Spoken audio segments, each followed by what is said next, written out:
and do our jobs. And I really think it is something that all of us as members of Parliament should commit to do. You can't start eating at 5 to 2 because you can't finish. And you should know that this is a job, this is what the nation is waiting on us for, and before 2 o'clock we should be up here. I really feel it looks so bad on us for us to be scrambling for members of Parliament to start this Parliament at 2. I have made a commitment, I do it, and I think all of us need to do that.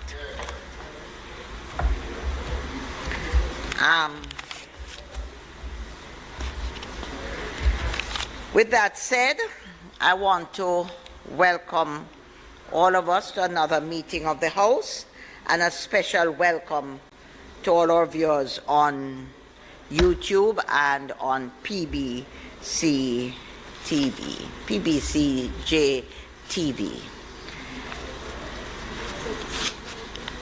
Yes, I did. Call of the roll.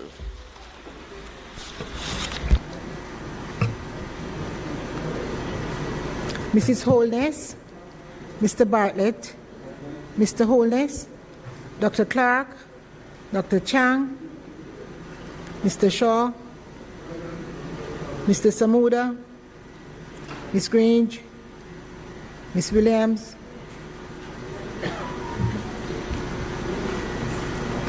Mrs. Malahou-Fort, Dr. Tufton, Mr. McKenzie, Mr. Chuck, Mr. Vaz, Mr. Warmington, Mr. Charles, Mr. Green, Mr. Morgan, Mr. Hutchinson,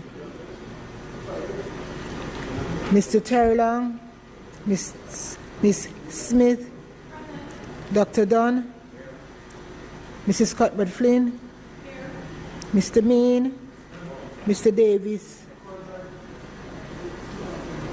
Mr. Charles,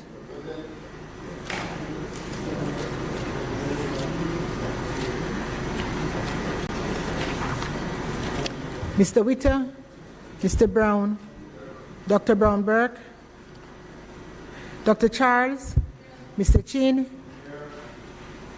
Mr. Clark, Mr. Cousins, Ms. Crawford, Ms. Daly, Ms. Davis, Mr. Golding, Mr. Graham, Dr. Guy, Ms. Hamilton, Ms. Hannah, Mr. Henriquez, Mr. Henry, Mr. Hilton, Mr. Jackson, Mr. Lawrence, Ms. Lee, Mr. Miller, Mr. Montague, Ms. Morrison, Mrs. Nita Garvey, Mr. Paulwell, Mr. Phillips, Dr. Phillips, Mr. Robertson, Mr. Robinson, Mr. Siblist, Mr. Slowly, Mrs. Vaz, Dr. Wheatley, Mr. Williams, Mr. Wilson, Mr. Wright.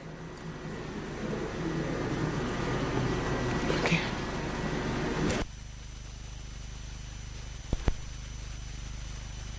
Statements by ministers. Madam Speaker, I'd like to actually begin by taking note of your comments this afternoon, your admonition to members with regards to punctuality. Because indeed this is a standard that we have endeavored to set, and that notwithstanding the small hours after, we are to be here at 2 o'clock for a prompt start.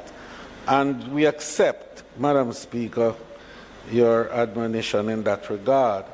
And I'm, as leader of the House, and I'm enjoining my opposite number in this regard, that every effort will now be made to secure that integrity of purpose that has guided us throughout this entire session, that we have actually started at 2 o'clock on every occasion. And 4 minutes after 2 is not 2 o'clock, nor is 1 minute after 2. and we take your point very well. Madam Speaker, it is intended to have two statements today. Possibly three, but two for sure. The Minister of Sports is on her way, and she wants to make a statement. And I'm sure that we are anticipating that statement coming all the way from the United States. The member from West Kingston and Minister of Local Government and Rural Development, the Honourable Desmond Mackenzie, is scheduled, Madam Speaker, to make the first statement. May it please you. Minister Mackenzie.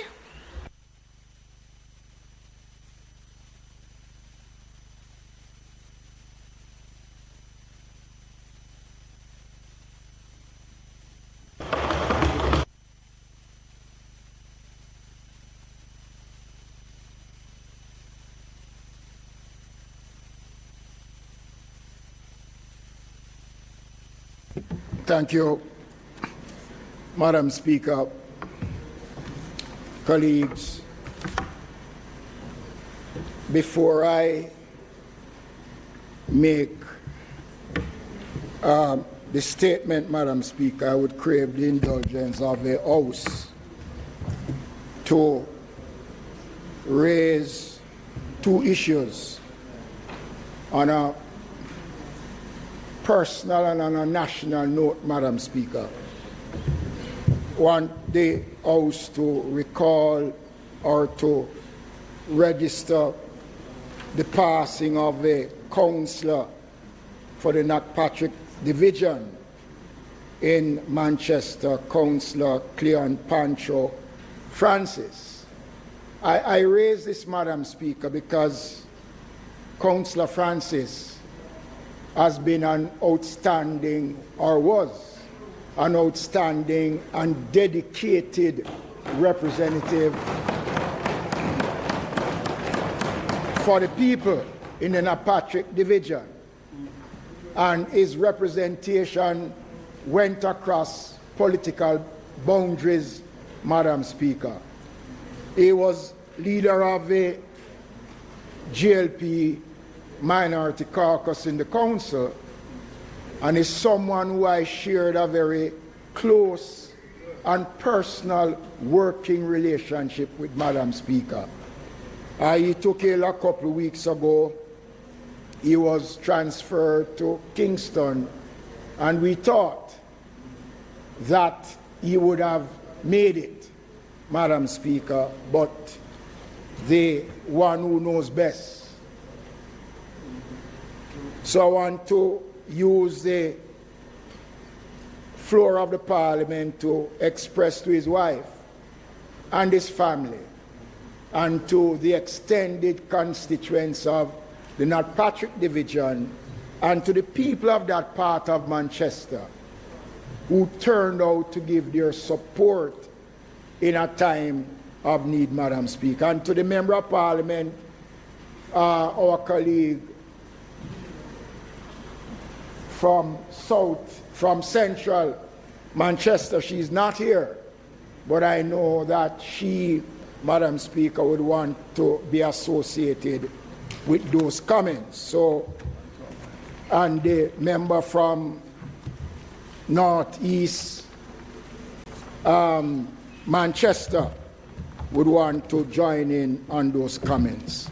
Madam Speaker, it is not a good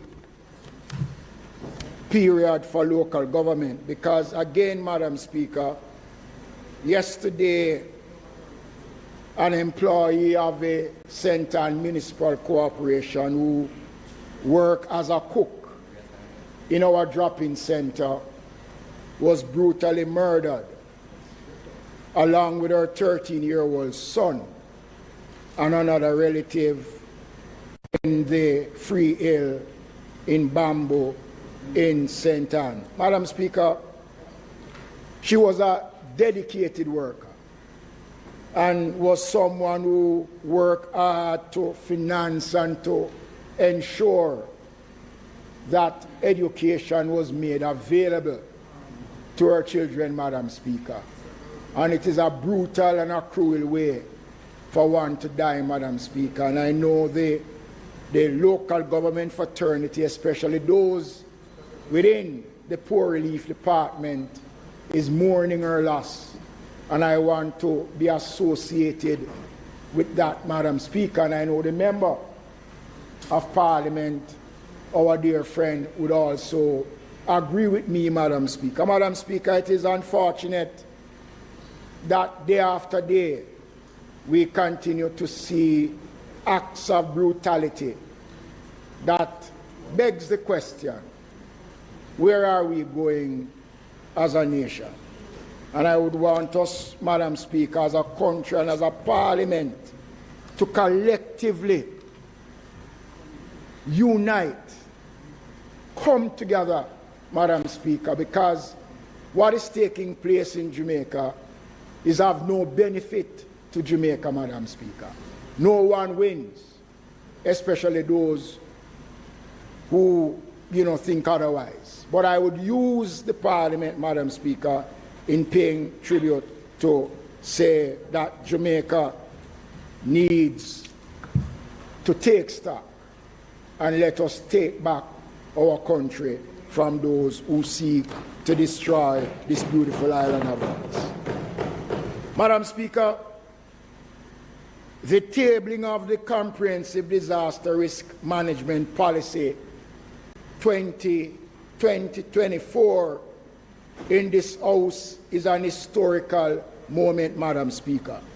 This is the very first time that a long-term national disaster risk management policy has been developed for Jamaica and is consistent with our national and regional and global commitment, Madam Speaker. This is the document for the first time in Jamaica's history. We are tabling this document, Madam Speaker.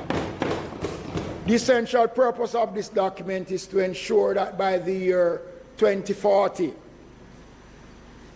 17 and a half years from now, Madam Speaker, Jamaica will have strengthened its social and economic resilience and significantly reduce the negative effects of national disaster caused by natural hazard, man-made disaster, and biological hazards, Madam Speaker. While it would appear that the case for developing this policy is self-evident, it is important to state that a range of factors, including Jamaica's historical vulnerability to disaster, the pace of our movement towards full disaster resilience, and the need for firmly establishing the financial foundations for disaster risk reductions are amongst the most prominent. Geographically, Jamaica is highly vulnerable to disaster. Approximately 82% of the population, 70% of all major industries, including tourism, agriculture, are located in coastal areas which are especially exposed to hazards. The Global Facility for Disaster Reduction and Recovery has identified Jamaica, Madam Speaker, and I want the country to take stock. The International Disaster Organization has, Madam Speaker, recognized Jamaica as the third most exposed country in the world to multiple hazards, Madam Speaker. The third. So it's not just hurricane, flooding. It is all the natural disasters, Madam Speaker. Madam Speaker, we are vulnerable to hurricane. And I want to advise the country that with an average loss estimated 67.3 million US, or 0.5% of GDP, Madam Speaker, is lost whenever the country is impacted, Madam Speaker. The financial foundation to sustain disaster risk resilience is an important stepping stone that is laid by this government. And very shortly, the Minister of Finance will be tabling in this House another document, Madam Speaker, that will speak to Jamaica's financial stability to afford us the privilege to respond whenever there's a disaster. This is a move, Madam Speaker, a progressive move by the government. The implementation of optimal disaster risk resilience requires sustainable financial investments. This policy is one of the performance required for the contingency loan natural disaster emergency that was negotiated between Jamaica and the Inter-American Development Bank in 2018.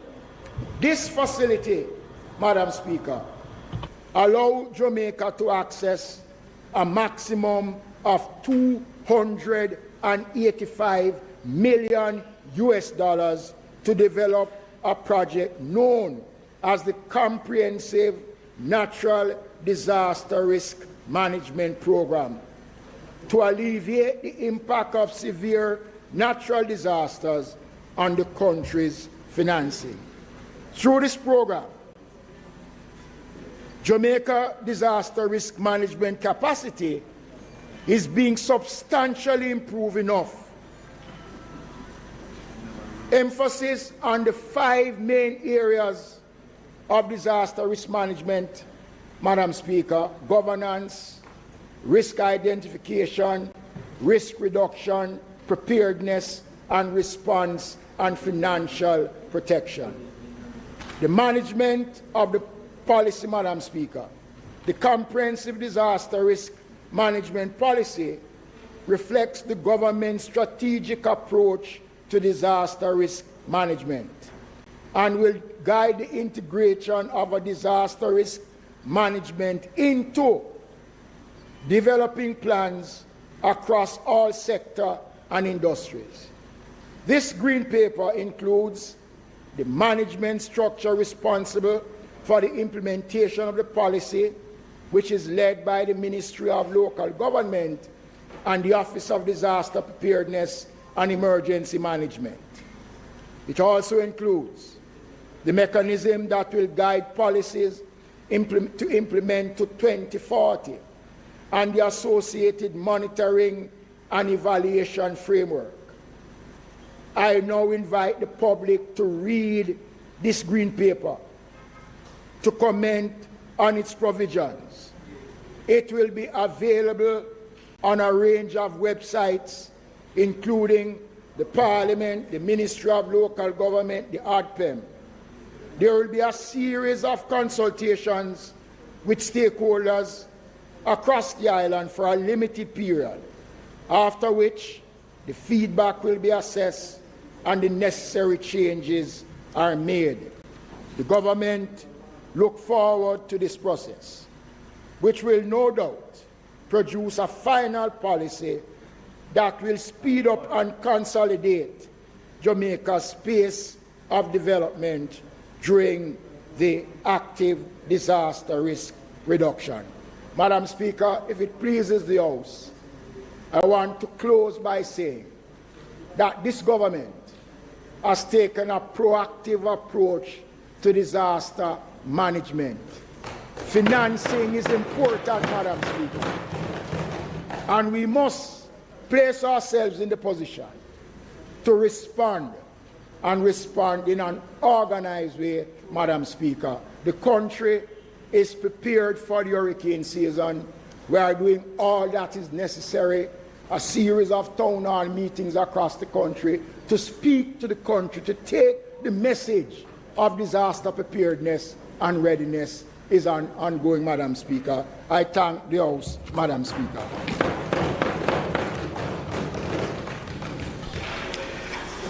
Madam Speaker, the spokesperson on local government has just arrived, and I think in fairness to her, we shall allow her to catch her breath. But firstly, I want to acknowledge the early comments of the Minister in relation to two persons who have met untimely deaths. Recently, Councillor Cleon Francis, who the Minister has quite rightly noted has played a significant role as a member of the fraternity. We offer our own sympathies to the people that he represents, and of course to the Jamaica Labour Party, and so to the cook at the drop-in centre. We've also noted the unfortunate killing of that person, and we also share in those sympathies as well. The Minister has today, quite significantly, during the hurricane season, will be tabling the Comprehensive Disaster Risk Management Policy Green Paper. And I mention it is significant because natural disasters really have become a part of our experience, of our landscape. And even though sometimes we might not have in a current year the actual experience, but we still have lingering effects of the past, and we are always anticipating. It so happens that every year at June you start to fear and anticipate hurricanes, and it takes you all the way down to November. And there are other disasters, those that are man-made, and the emerging one now has to do with climate change. We are noting, Madam Speaker, that as we speak, there is this heat wave phenomenon across the world, especially in the United States and in Europe. So it is timely, it is significant, and we believe it's a good thing that we are going to have some time now to do the appropriate consultation. It is a green paper which is really to enable the basis for discussion. I'm just hoping that the management process, because consultation really is not just a word to be thrown about, but there should be effective consultation, and I have no doubt that the intention is to do that, involving all levels of the society, not only at our level, but it matters most where the man on the gully bank lives. He needs to be a part of the discussion. The first responders, they need to be a part of this discussion. And after this process, we anticipate that there will be a full policy document, and out of that will come legislation, because it's important that we start to now give greater effect to some of the rules that govern. I always remark, and people know, that when it comes down to hurricanes, I don't even bother to go to Port Royal anymore, because the response is the same. But you know, yes, I think we really have to do a lot more public education, because it starts there.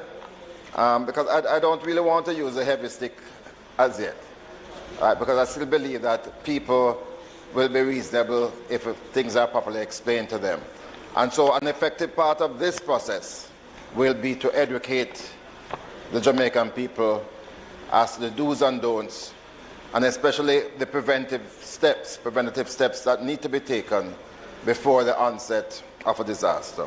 So, Minister, we are willing to work with you to ensure that this process is seamless and we can have a policy document eventually that will stand the test of time. Thank you very much, Madam Speaker. Thank you, Madam Chair. I want to use the opportunity, Minister, while I'm eager to join with you in the laying of this document today, Very appropriate, very timely. But I want to take the opportunity to send all love from this Parliament to our athletes in Oregon. I'm using my opportunity, and I know you'll do it after. No, I'm just sending my love. I probably won't speak again at that time. So I'm on my feet once. Thank you. All right. But Minister, just to indicate clearly the roles and the responsibilities, and we know that while government continues to have a significant responsibility in ensuring the safety of its people, and whether those disasters are man-made or natural, that our people also have a responsibility to ensure that they are protecting themselves and are doing those things which will mitigate against the disasters affecting them significantly. One of the things I'm craving and I'm hoping for that will be involved in the process is that our people will be educated, staff and citizens, so that we are all equipped with the knowledge and the tools required to fight this fight.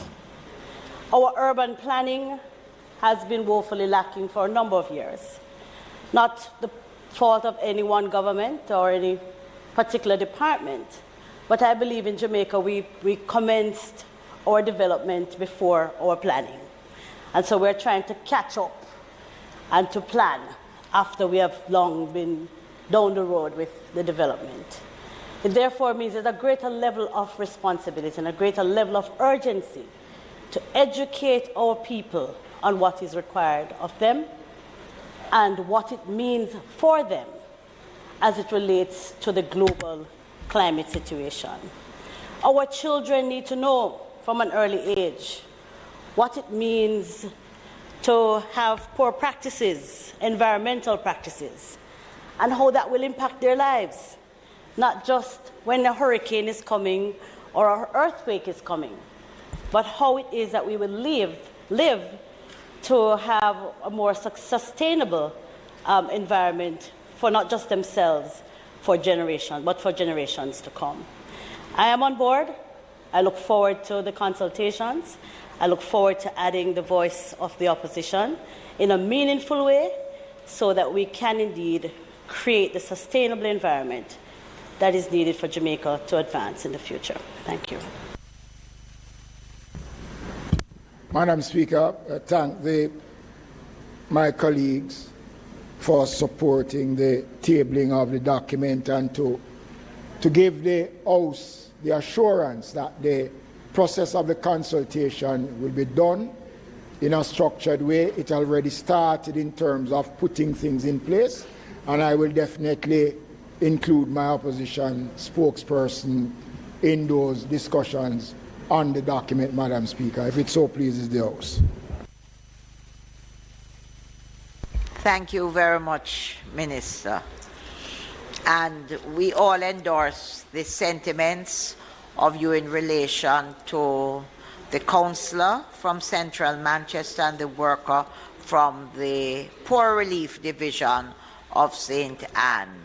And we join with you in sending our condolence to the families of both people. Thank you very much. Announcement, House Leader. We move to announcements. Announcements.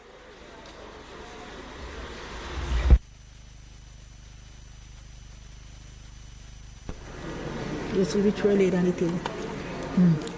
Laid on the table of the House today are the following: Ministry Paper number 47 of 2022, an annual report of the Financial Services Commission for the year 2020 to 2021. Green Paper number 2 of 2022, entitled Jamaica's Comprehensive Disaster Risk Management Policy Strategy 2020 to 2040. Annual report of the National Solid Waste Management Authority for the year 2020-2021. The Recovery Irrigation Area Order 2022 and its resolution under the Irrigation Act. the Mid-Clarendon Irrigation Area Order 2022 and its resolution under the Irrigation Act, the Road Traffic License Duties Order 2022 and its resolution under the Road Traffic Act, the Customs Tariff Revision Amendment Number 2 Resolution 2022 under the Customs Act, and the Electricity Net Billing Regulations 2022 and its resolution under the Electricity Act. Bills brought from the Senate, petitions, papers, reports from committees, notices of motions given orally. Madam Speaker, I beg to give notice that at the next meeting of the House, I'll move the following motion: the Customs Act, the Customs Tariff Revision Amendment Number 2 Resolution 2022.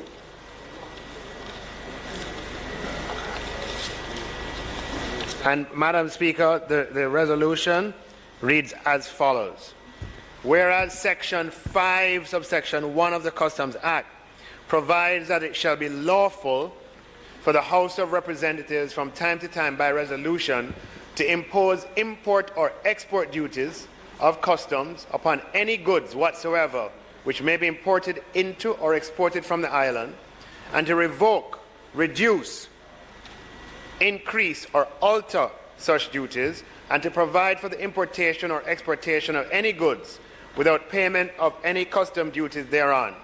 And whereas the House of Representatives, with effect from the first day of January 1973, by resolution cited the Customs Tariff Revision Resolution 1972, imposed the import custom duties set out in the first schedule to the resolution, and whereas it is desirable to amend the first schedule to the Customs Tariff Revision Resolution in the manner hereinafter appearing. Now, therefore, be it resolved by the House of Representatives as follows. 1. This resolution may be cited as the Customs Tariff Revision Amendment Number 2 Resolution 2022 and shall be read and construed as one with the Customs Tariff Revision Resolution 1972, hereinafter referred to as the principal resolution, and all amendments thereto. 2. With effect from the date of publication of this resolution in the Gazette, and for a period of 5 years ending on the anniversary date of publication, the first schedule to the principal resolution is amended by deleting the items relating to tariff heading number 8703.80 and substituting therefore the following: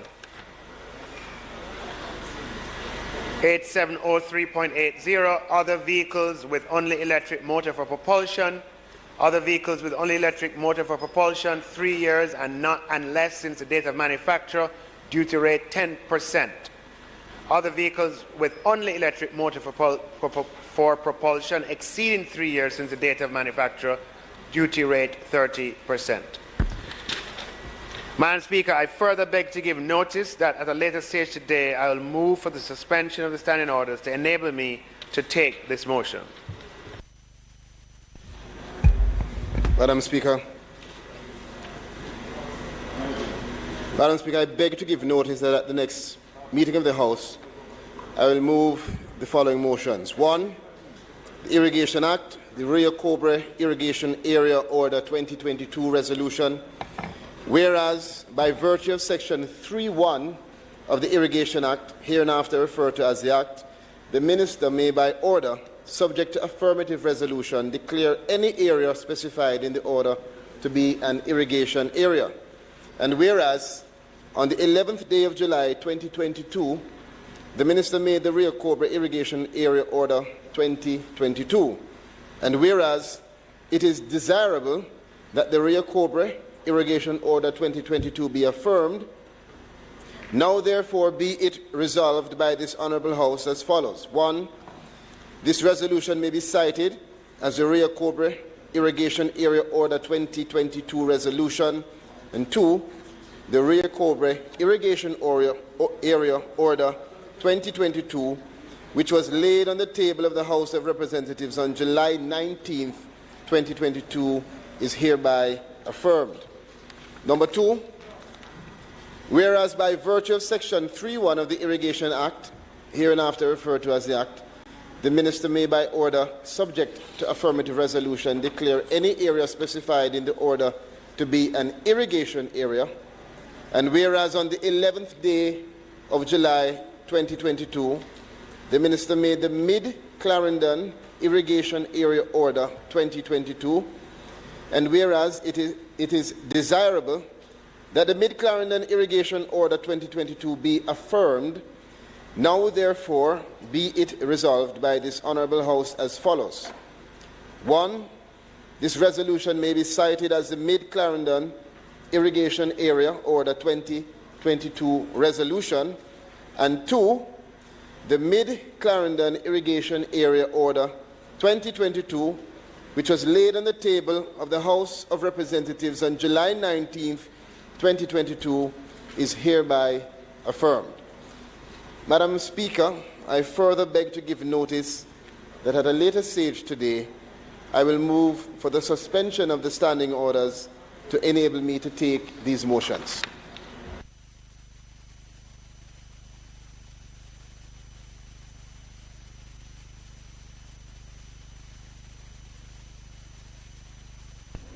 Madam Speaker,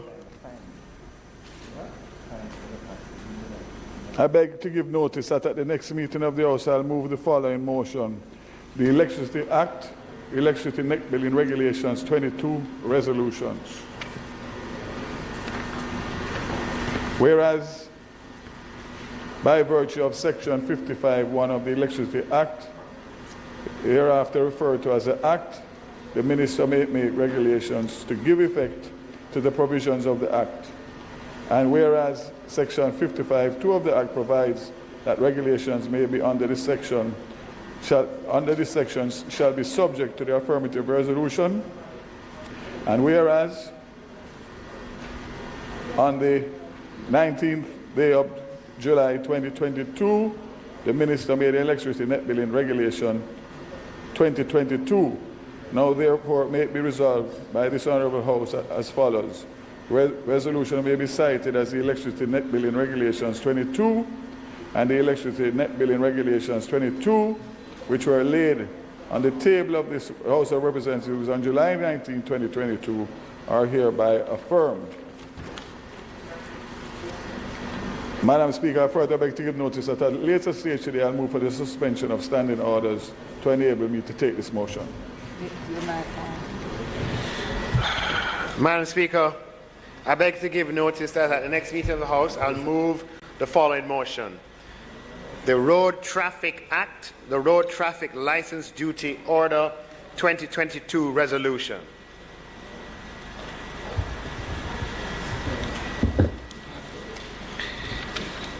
In exercise of the power conferred on the Minister by Section 12(2)(a) of the Road Traffic Act, the following order is hereby made.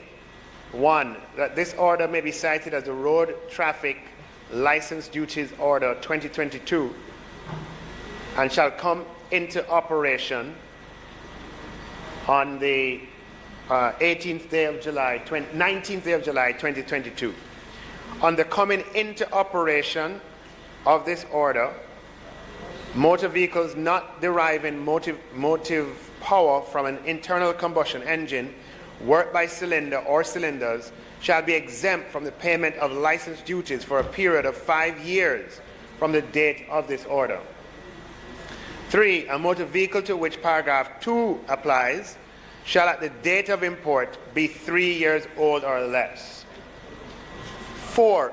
Effective on the date on which this order comes into operation, a person who has paid license duties in respect of a motor vehicle to which paragraph 2 applies shall be entitled to receive a credit of such portion of the amount paid by the person in respect of the remaining period to which the license duties applies. Madam Speaker, I further beg to give notice that at a later stage today, I'll move for a suspension of the standing orders to enable me to take this motion. Madam Speaker, if I may Yes, that is it for now. Thank you.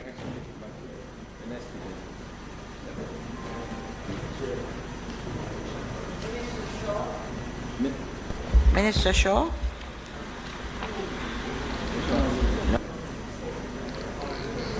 My mistake. Public business. Questions and answers to questions? Madam Speaker, on behalf of the member from Southwest St. Andrew, I wish to table these questions to be asked of the Minister of Labour and Social Security in 21 days.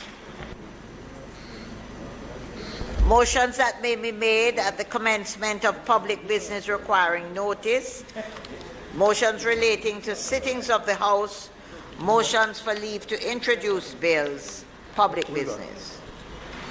Madam Speaker, for public business today, it is intended to conclude the debate on the various bills related to the traffic management. And the Speaker today is intended to be, firstly, the Minister of Justice, and after that, the member from Northwest Manchester will make some further remarks, and the bill will then be concluded by the Minister of Mining. May it please you, Madam Speaker. In addition, of course, the bills tabled today, which the Minister of Finance and the Minister of Agriculture, as well as the Minister of Science and Technology and Energy will conclude. May it please you, Madam Speaker. Madam Speaker, I'm just going to crave the indulgence of I don't see the Minister of Energy inside here now, but these regulations are very lengthy and weighty. We have been waiting for them for quite a while, so we welcome them. But to try to get them done today without being given the opportunity to really peruse them, I would suggest that we don't close today on these. Madam Speaker, I take note of what the opposition leader of the House has said, and I will take advisement, and the Minister, when he speaks, will no doubt take due notice of that comment. May it please you, Madam Speaker.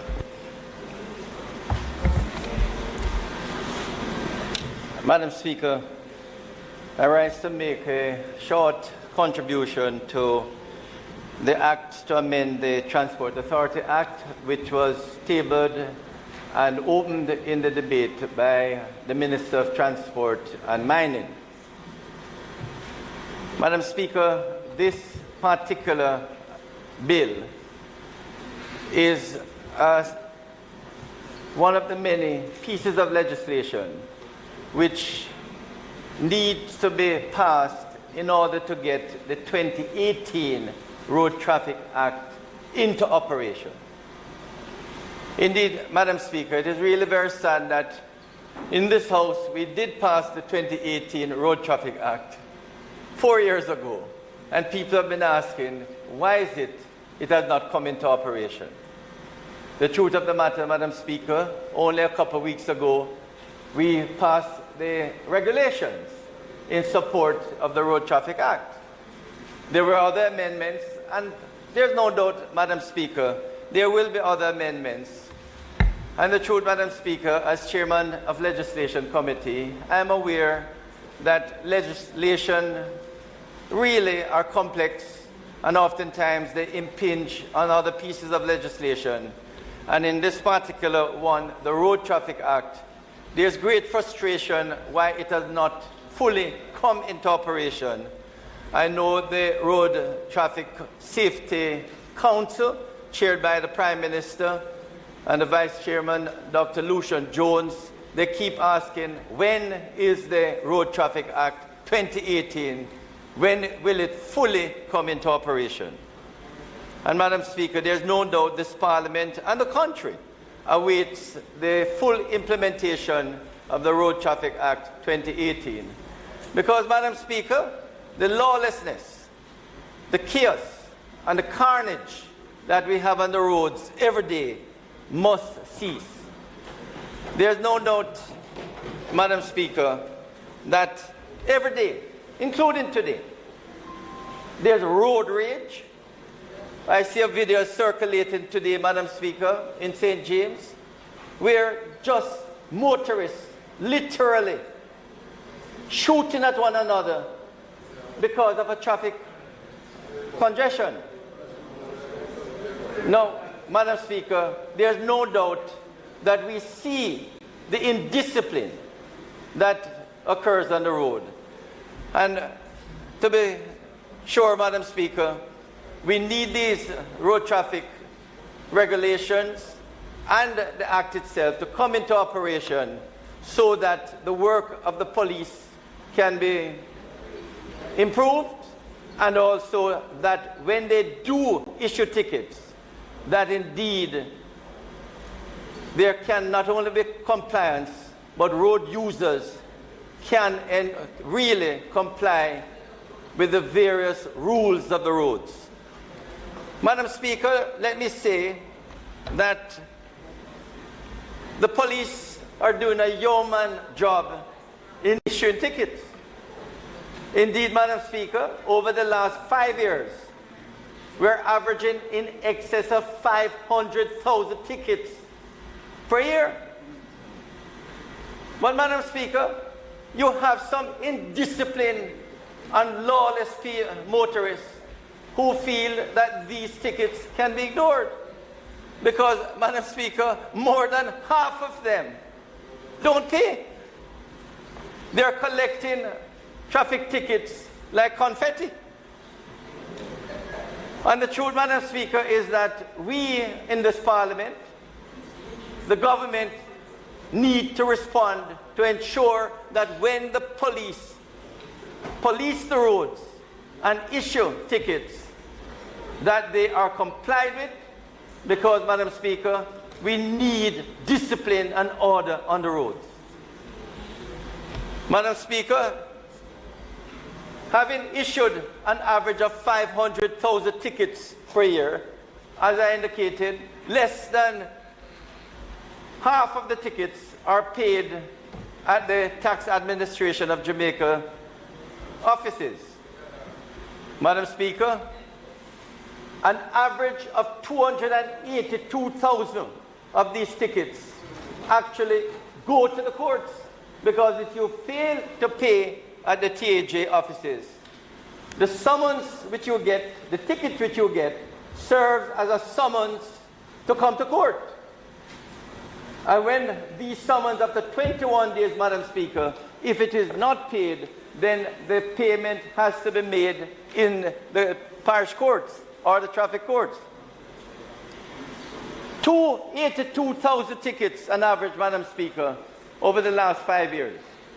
And of that 282,000 tickets, Madam Speaker, less than 70,000, 60-odd thousand are actually paid. It means, Madam Speaker, over 210,000 tickets are not paid. Motorists don't turn up in the courts. And it ends up a burden on the court, because these 210,000 tickets, you have to issue warrants. Now, Madam Speaker, just consider having to write up 210,000 tickets, the warrants. And, Madam Speaker, we see the problem. But, Madam Speaker, the motorists who have not paid over the last 5 years and more, let it be noted that we have not given up. We are now, Madam Speaker, looking at electronic, not only electronic ticketing, which has started in Kingston and St. Andrew, but also to issue warrants electronically. So writing up these tickets, signing these tickets will now be easier, so the warrants will be available. And I say, Madam Speaker, we have over 1 million tickets that warrants need to be issued for. Over 1 million tickets. And it means, Madam Speaker, the best and easiest way to do it is to do it electronically. And these over 1 million tickets, Madam Speaker, that exist in the courts. I go to the traffic courts a few weeks ago, Madam Speaker, and see room full of traffic tickets. They're green when it comes into the courthouses, and boxes, year by year, month by month, are put aside. And eventually, Madam Speaker, the motorists will have to pay these tickets. So the response, Madam Speaker, is that we want to put in place the issuing of electronic warrants, and these can be enforced and will be enforced.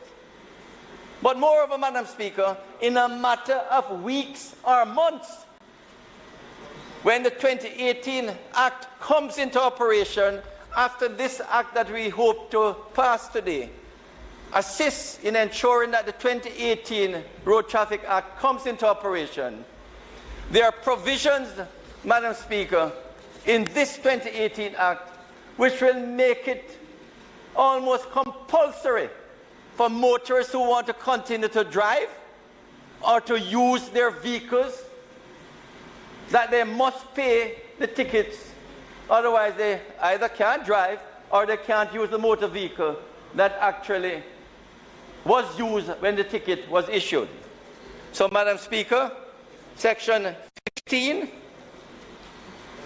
of the Road Traffic Act 2018 makes it very clear that the Island Authority shall not renew a motor vehicle license in any of the following circumstances, namely if the applicant for the license has not paid the fixed penalty in respect of the commission of an offence specified in the first schedule, or the fine in respect of the commission of an offence specified in the second schedule. So the effect of it, colleagues in this House, is that motorists who feel they get away because they hire a driver who collect traffic tickets, on these traffic tickets, the license number of the motor vehicle that was used is there, and these license numbers will be used to fix the penalties, will be put against them, and if the penalties are not paid, then those motor vehicles will not be relicensed when this Act fully comes into operation in a matter of weeks or months. Similarly, Madam Speaker, persons who have traffic tickets and who fail to pay, when they go to renew their license, they will be told, you have a couple hundred tickets that you have to pay before your license can be renewed. In fact, it is happening now, you know, Madam Speaker. Persons who lose their driver's license and seek to renew it, when they go to the Island Authority, they recognize, oh yes, you have some tickets to pay, and many of them run to the court, have the tickets relisted, pay the fines so that their license they can be reissued, and their driver's license that they lost. So, Madam Speaker, in a matter of weeks or months, it will be threefold to enforce the penalties, because when you breach the rules of the road, there must be consequence.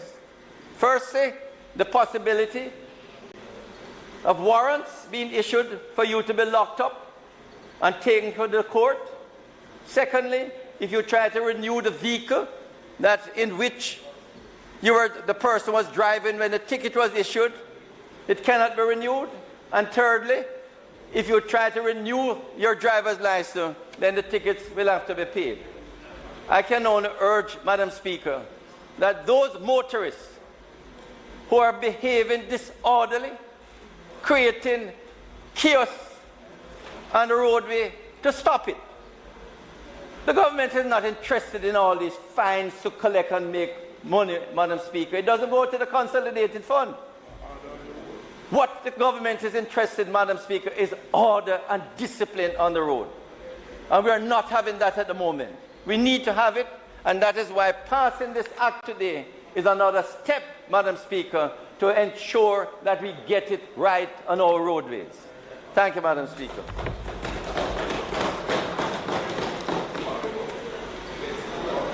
By the way, Darren, I should have said there are 5 ministries involved in this.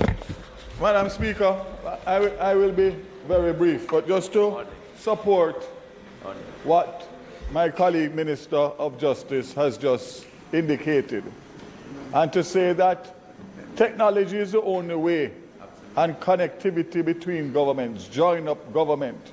This matter is a matter that has been going on and on. There is enough blame to go around the Parliament several times. It is now time to fix it. And where my ministry comes in, Madam Speaker, is the backbone, which is being put together by eGov. And I can clearly state that the Minister of National Security summoned me to a meeting last week with the management of eGov.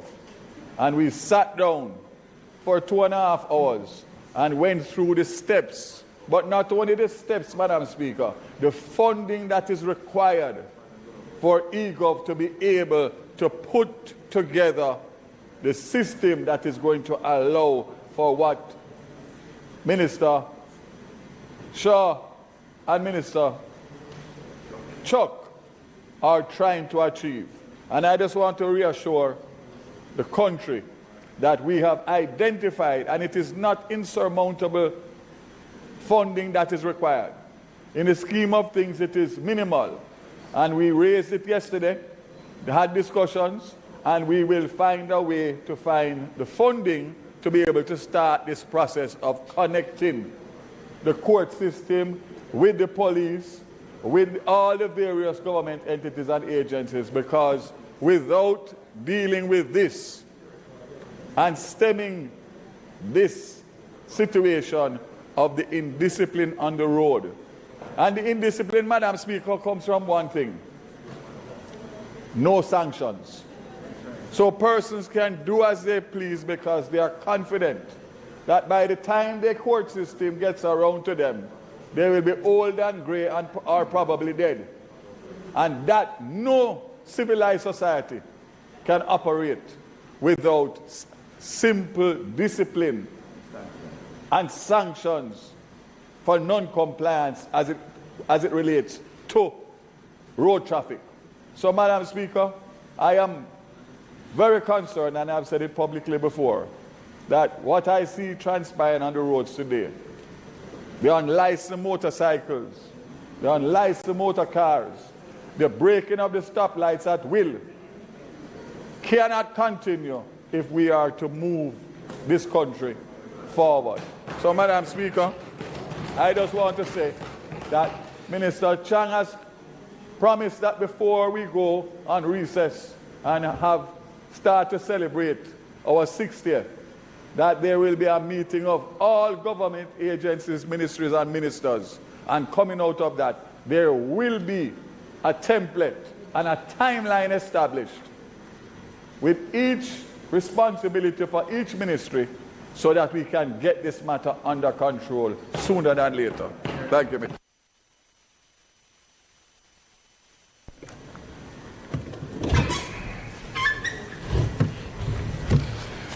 Madam Speaker, as I rise to contribute to the debate on an act to amend the Transport Authority Act, let me, on the onset, just say that as an opposition, we support the act. It has been quite a while that we have been waiting on this act to be brought to the House. And as the Minister of Justice said, to have the Road Traffic Act coming into being, both needed to have come at the same time. There was a delay in this one, but it is here now.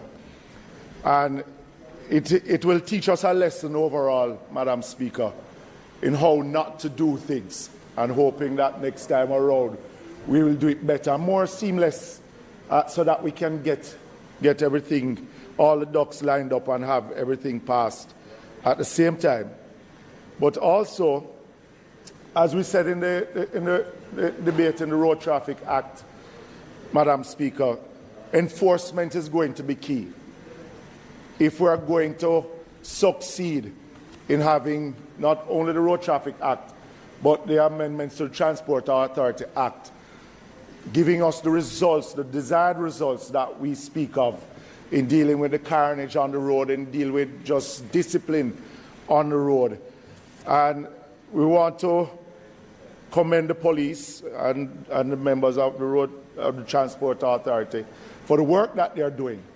And we know that they are stretched to the limit because by the minister's announcements, there are some 70-odd electronic ticketing devices out there. But for you to get the full effect of it, you'd probably need about another 900 devices. Yeah? Well, you're saying 300 more, but to get it widely used, you need about 1,000 in total to be effective.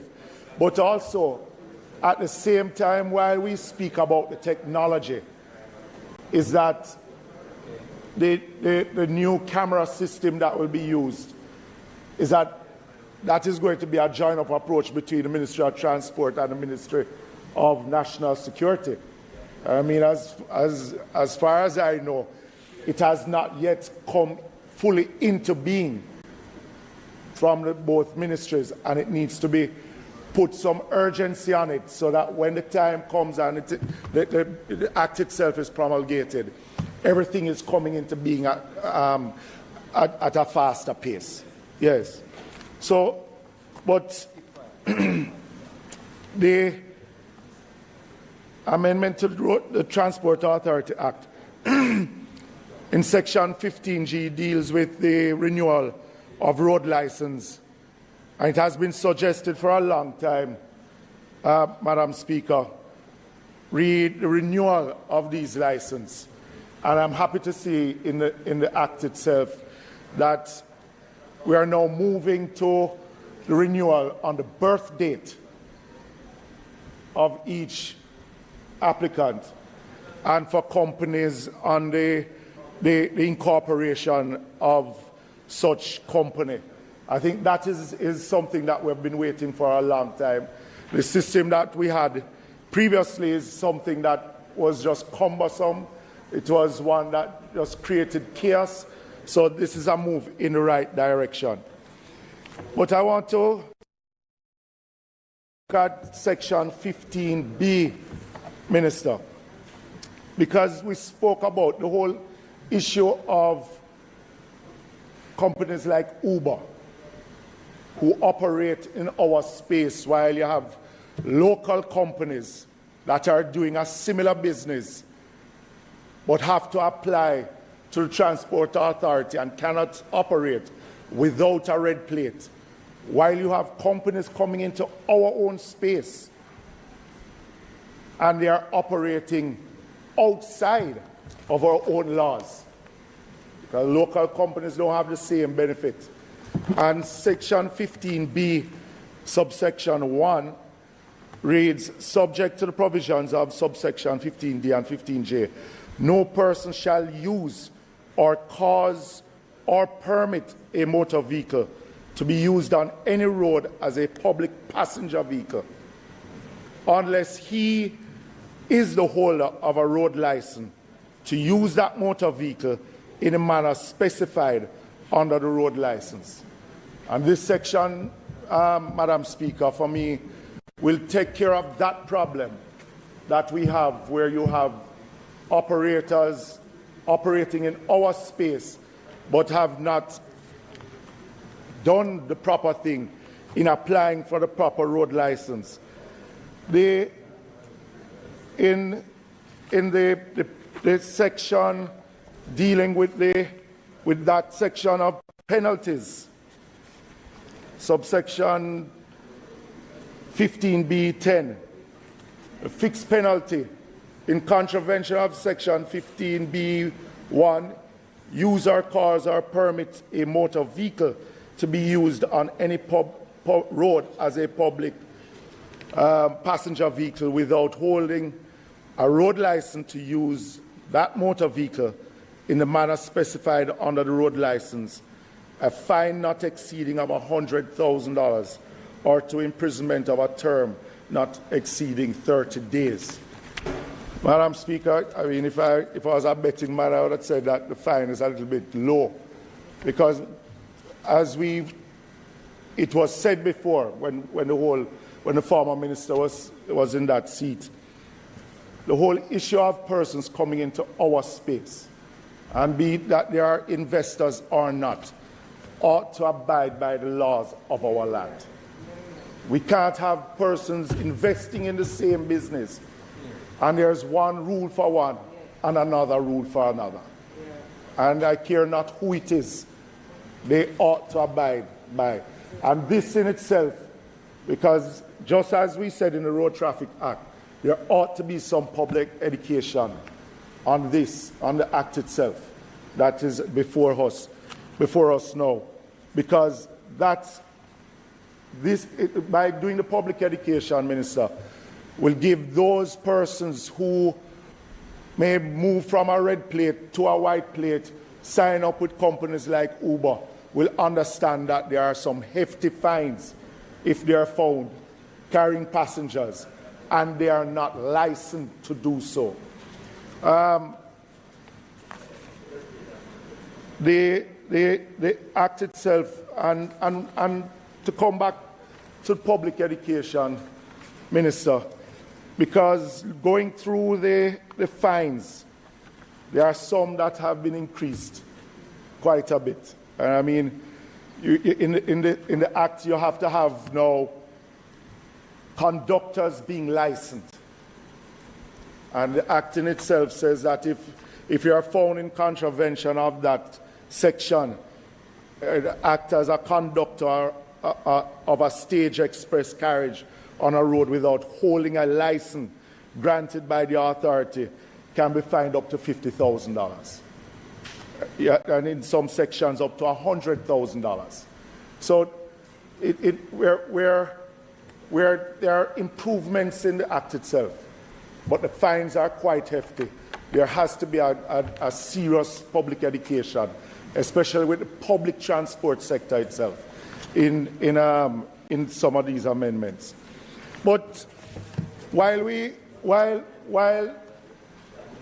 applaud the amendments, Minister, there are some serious issues with the public transport sector itself, especially in the KMTR, because you speak in the Act here of exclusive license, but in the KMTR you don't have rural, you don't have the route taxes. What you have are certain licenses, which are the hackney carriages. But when you issue a exclusive license, and these hackney carriages operate as if they are route operators, they are hefty. They're in the Act itself. It speaks about responsibility of that person who has an exclusive license. So he has to go out there, he has to purchase the license for those who operate on the route that he's getting the exclusive license. But there's no protection for that individual or company who you're giving that exclusive license for others to operate on that route. So again, it's going to come down to enforcement. I think there needs to be a look at that section itself. And also, when we look at the overall operation of our, what we call taxi stand, bus stands, there's a disconnect in how they operate. So you have those that are operated by the municipal corporations, which is really a revenue stream. There are a few that is operated by the Transport Authority, but there's no connection in how they operate when they are operated by the municipal council. There's not enough space for the termination point. I think that just on an overall look on the transport sector, nationally, just island-wide, there needs to be some focus on those transport centers. Because when there's an overflow onto the streets of any town center, it creates chaos, it creates traffic congestion, it creates problems with the police and the transport authority and the operators themselves. But there's a responsibility by the transport authority, the government itself, to be able to provide enough space for the operators. So, as I conclude, Madam Speaker, that the issue of public education, as we said with the Road Traffic Act, that it is something that we should not hesitate in starting it now, because the changes that are being made are significant changes in many instances, especially to do with the fines, and that the Minister and the Ministry of Transport and the Ministry of National Security, as I mentioned before, to deal with those issues, to deal with the cameras and the various technological advancements that are being made in ticketing, that is done seamlessly, so that once both the Transport Authority and the Road Traffic Act are promulgated, that we will see a seamless transition and that we can get some order on the streets. If it pleases you, Madam Speaker.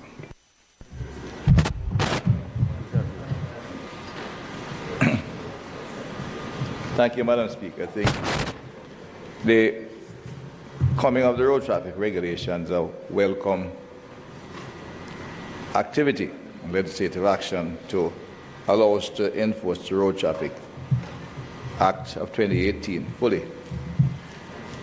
The reference to the ticketing system, because all successful regulatory legislation is only successful if there is adequate enforcement. You know, that's just the reality. It is a nice bit of legislation, but unless we can ensure that those who are breaching the act, those who are driving on the sidewalk, stopping in the middle of the road, riding without helmets, are held accountable and the order is restored. The act itself, as I said, is our legislative action which sets the framework. And the police is well aware of this, and in fact we didn't need all of that to start improving enforcement. But there are serious challenges which the ministry has undertaken to correct. We have been working at executing an effective ticketing system for the last 4 years, and that's been a winding road, and we're at a point where it coincides. We will have a functioning system, but the country has been aware there are some 5 agencies involved, and like everything else in government, when you get multiplicity of agents to pull them together, especially in the traditional, let's say, analog methods that are available, paper-based work spreading around, it was almost a task beyond the capacity of, of our government structures. Just pulling together agents to work smoothly is, it has been in this case, been a very instructive one by me personally. When you're working one agency, it's easy to give instruction and follow a line. We've had to coordinate some 5 agencies. There's the police, of course, on which traditionally the country holds the police accountable, not doing enough their own taxes and therefore giving them a break, and all that kind of narrative went out there. When in fact, as one of the speakers alluded, the police issue some 500,000 tickets every year. But after the tickets issued, nothing else happens. And that is where the enforcement breaks down. We have number of agencies. The tax office is important in all of this because that's where they pay the fines and should pay the fines, and that's where we would like to have a system where they do pay the fines, because when they don't pay the fines, they crowd up the court. The Island Traffic Authority needs to be kept in line and informed so that they can in fact take some disciplinary steps when appropriate. And of course the courts, where the ticket is actually a summons, they fail to pay, they should in fact end up in court. And a warrant issued for them at that point in time. And we have failed to be able to establish that link. And I'm not going to cast blame anywhere today that it's just that somewhere along the line, we were never able to get a smooth connection between all the agencies. At this point, we are moving into a digital system, and the body of work, beside the connectivity to be done, the information will be hosted by eGov and the Ministry of Science and Technology. So one have to ensure we get all the pieces fitting together appropriately. And that's what we're doing now. And I say it has taken much longer than expected, as long as almost the bill was taken to, not quite as long, to get here. And we do have in place the basic framework. The hardware backbone that is required is still deficient in a number of agencies. And as Minister of Science, Energy and Technology indicated, I have pulled the team together, and we are pulling them together again to do our weekly monitoring to ensure that the hardware is in place, which merely means the computers in the courts, in the tax office, in the ITA, Island Traffic Authority, are all in place in the required connection. And as I said, each building where they are in will have the appropriate infrastructure, essentially the cabling that is required for this kind of activity, and the various other bits and pieces that allow for efficient and quick transmission. And it goes all the way to very basic, and we have had to literally acquire the technical knowledge of computing. So I know that some offices have 2 and 4 gigs transmission, which is inadequate in this day and age for a government office which handles high volume. So we are making sure those taking place, and we expect very much by the end of September. I'd put July as a target, but you know, sometimes these targets I've learned how to be moving. That's why I got the minister to bring his team to give me some hard deadlines, what is required, exactly required, because the tradition and one of the problems of executing in government service in multiple agencies. You talk to one agency and they tell you some things, and then you do that, and the next day they tell you, well, there need to be something else, and you end up in a circle, even though when you ask for a complete layout of what is happening. So,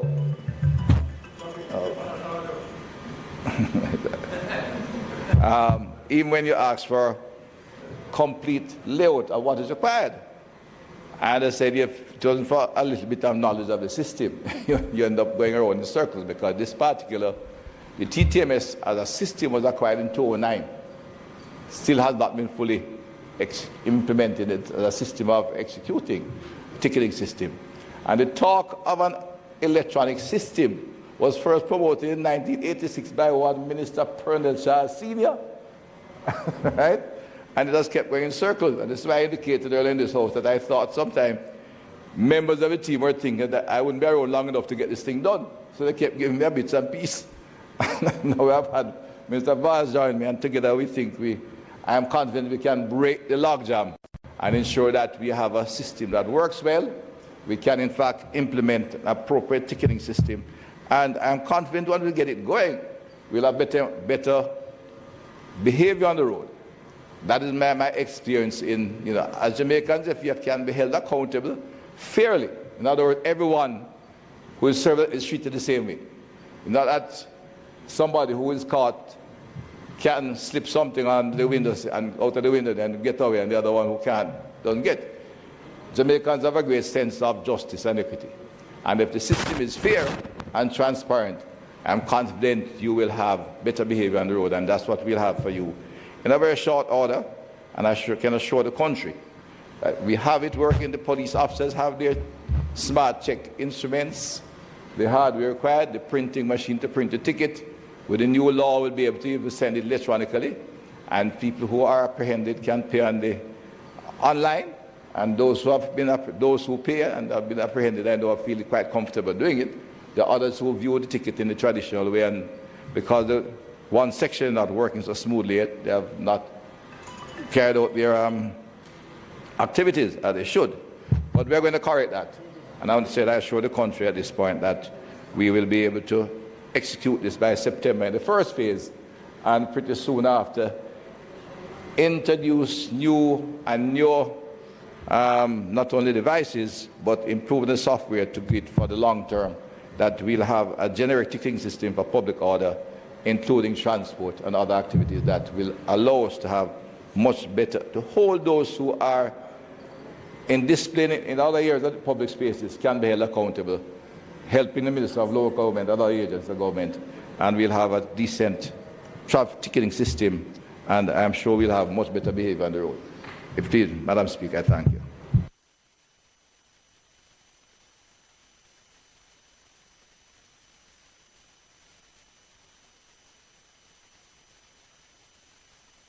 Thank you very much, Madam Speaker. Madam Speaker, I just want to make a very small intervention. And listening to the Honourable Minister of National Security, it reminds me of the statement, the more things change, the more they remain the same. And I'm hoping that we're not going down this particular route, Minister. Because as far back as from 2014, 15, in preparation for the Road Traffic Act, the new Road Traffic Act that was to, hold on a man, that was being tabled then. There were a lot of discussions between the Ministry of Transport, Works and Housing, the Ministry of National Security, in fact not the ministries, the ministers and their technocrats, with a view to having a seamless, yes, House Leader, a seamless electronic system to take account for what was going to happen with the passage of this bill, promulgation, and the... That is 2014, 2015, and we are 7 years down the road, Madam Speaker, and I'm very happy that finally someone is holding everyone accountable so that we can move seamlessly and we can move into the technological age as quickly as possible. Because the truth is that if that had been done from that time, right, even with upgrades that would be needed in terms of improvement electronic devices and systems, it would not have been so difficult now to get it done. There was talk between the courts to get the computer systems up. We were told that the judges were averse to using the computers because they didn't particularly like it, you know, and there was a problem with validating the ticket as to whether the computer-generated one was a legal instrument, you know, and all of those things, right? So we're going back over it, but I'm happy that finally something is going to happen so we can move into that. So, Minister, no, certainly. You know, as I said, when we were doing the road traffic, I feel like a daddy who proud of his child coming to age now, right? No, seriously.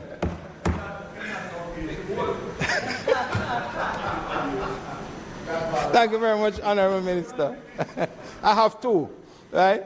So, you know, Madam Speaker, I thank you very much for allowing me to say these few words. And yes, Minister, you have my support and the support of the members on this side where that is concerned. Thank you.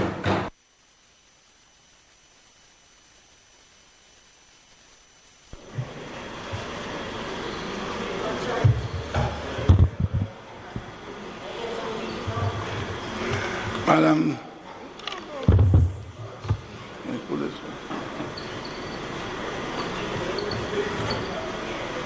thank you. Madam Speaker, let me thank all of the members for their contributions to this very important amendment, which completes the suite of amendments to both the Road Traffic Act, the amendment to the Transport Authority Act, and of course the introduction of the road safety regulations. I want to say, Madam Speaker, that I take into account all of the points that have been made, and I want to give the assurance to this Honourable House and to the members of the opposition, what we are approving today must not be seen as the final. It must be seen as an important point of departure, an important step towards improving safety on our roads. Very important. And so I want to let the opposition know that we are taking the observations that they have made seriously, because our objective is to move as close to perfection as possible. And the point that was made about as an example, the question of the Uber and other such imported innovations into the country. Over time, we must ensure that they follow the rules and regulations that are set down in our own country. And I want to give the commitment that I will be looking specifically towards that. I want to say also, Madam Speaker, that even in this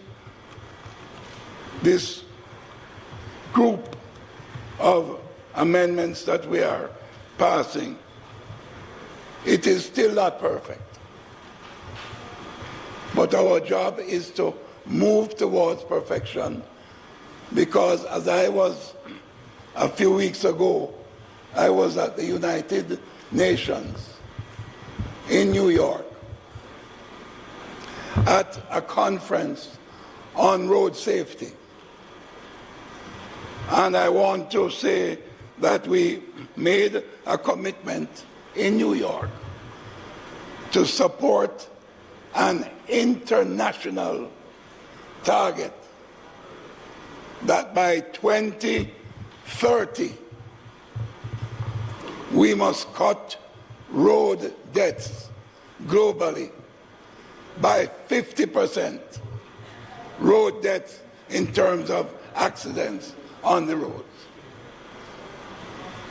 Madam Speaker, in Jamaica, we have close to 500 persons dying on our roads right now in road accidents. If we cut this by 50%, it will go down to 250, and that will still be too many, and it will still be too high. So what I want to give the assurance, Madam Speaker, is that the objective of all three amendments to the Road Traffic Act, to the Transport Authority Act, and the introduction of the regulations will now give the the new Road Traffic Act of 2018 will now give it a chance to move into high gear, fully implemented over the next few months. So, Madam Speaker, the challenge, let's remind ourselves, the challenge is not just writing the act and passing it. It's not just writing the regulations and passing it. The real challenge, Madam Speaker, is the challenge of implementation, to make sure that the country and the people of this country benefit from this implementation. And I'm very pleased and happy that we are seeing a joined-up approach between government and opposition in this very important set of amendments and introduction of regulations. And we look forward to a speedy implementation and to amendments to improve it as we go along, in the interest of safety on our roads, safety for our people, our drivers, our passengers, our children. Road safety is the issue, and these will contribute to it. And I thank you, Madam Speaker. I now beg to move for second reading of the bill. Members, the question before the House is that the bill be read a second time. Those in favour? Those against? The ayes have it. Madam Clerk. A bill entitled An Act to Amend the Transport Authority Act, read a second time.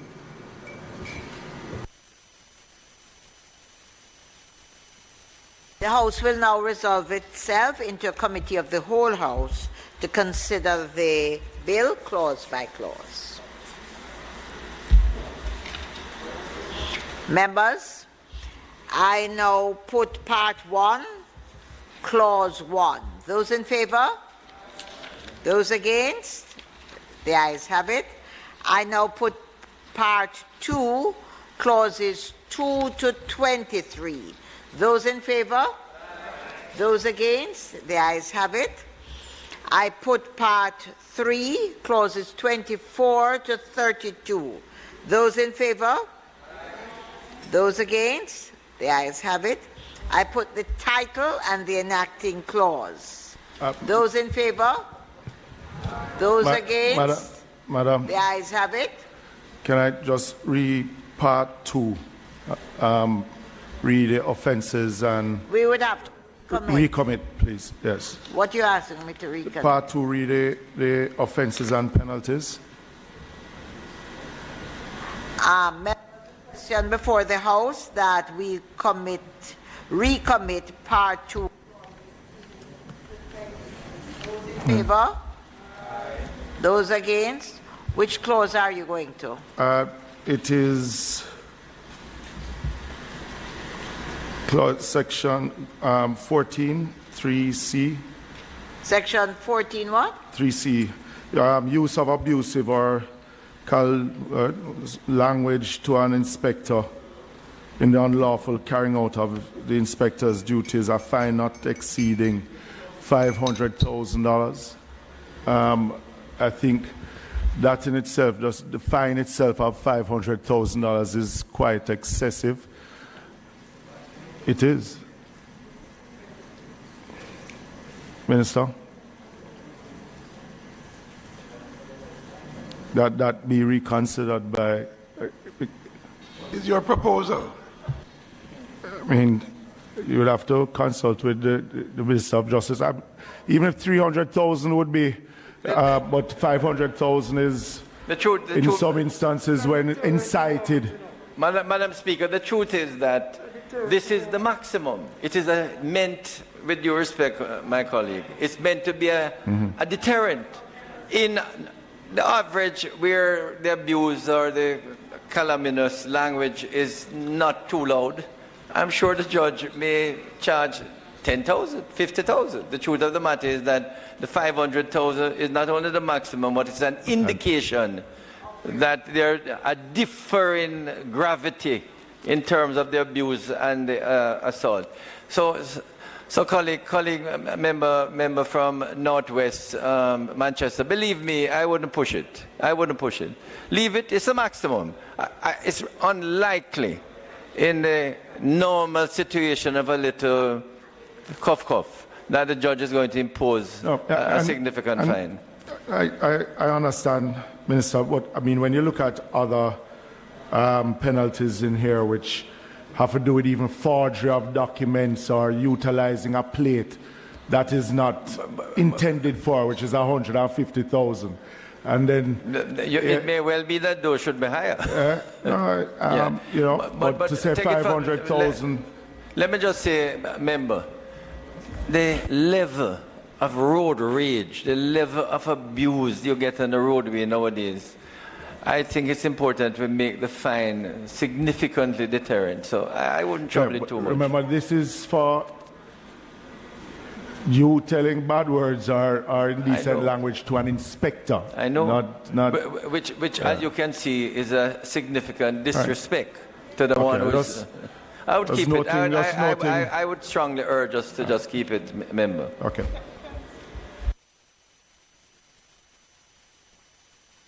So the question, therefore, is that I do report the bill as having passed committee stage with no amendments. Those in favour?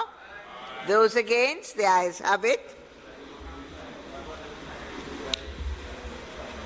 Madam Speaker, I now ask that the bill be read a third time.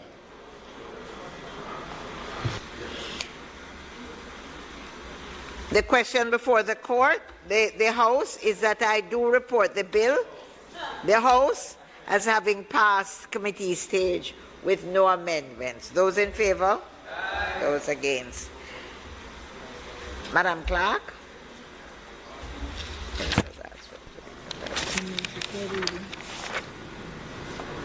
A bill entitled An Act to Amend the Transport Authority Act read a third time and passed.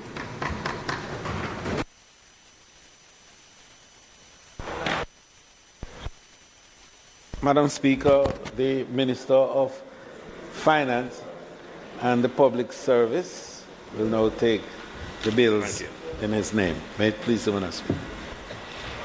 Thank you, Mr. Leader of House Business. Madam Speaker, I propose to first take the two orders which are connected. The road traffic license duty order, and the customs tariff amendment order first, and the road traffic order. They're both connected. But the way my notes are prepared, I'll do the license one first, House Leader. But they're both connected. Madam Speaker, as I outlined in my budget presentation earlier this year, the government, by these orders, will be moving to reduce the import duty on electric vehicles from 30% to 10%, and to eliminate license fees on electric vehicles over the next 5 years. This was outlined in the budget presentation. Import duties reduced from 30% to 10%, a further reduction, because 30% was already reduced, and license fees to be eliminated. The government of Jamaica is serious about reducing Jamaica's dependence on petroleum as we transition to a clean energy future. I speak from the perspective of the Ministry of Finance and the economy. The greatest risk to our balance of payments actually comes from our high dependence on petroleum for use for oil, but much of it, half of it, used for petroleum for motor cars. And as such, the government is supporting this transition by making it more affordable for Jamaicans to acquire electric vehicles. At the same time, the electric vehicle technologies are undergoing and have undergone rapid change.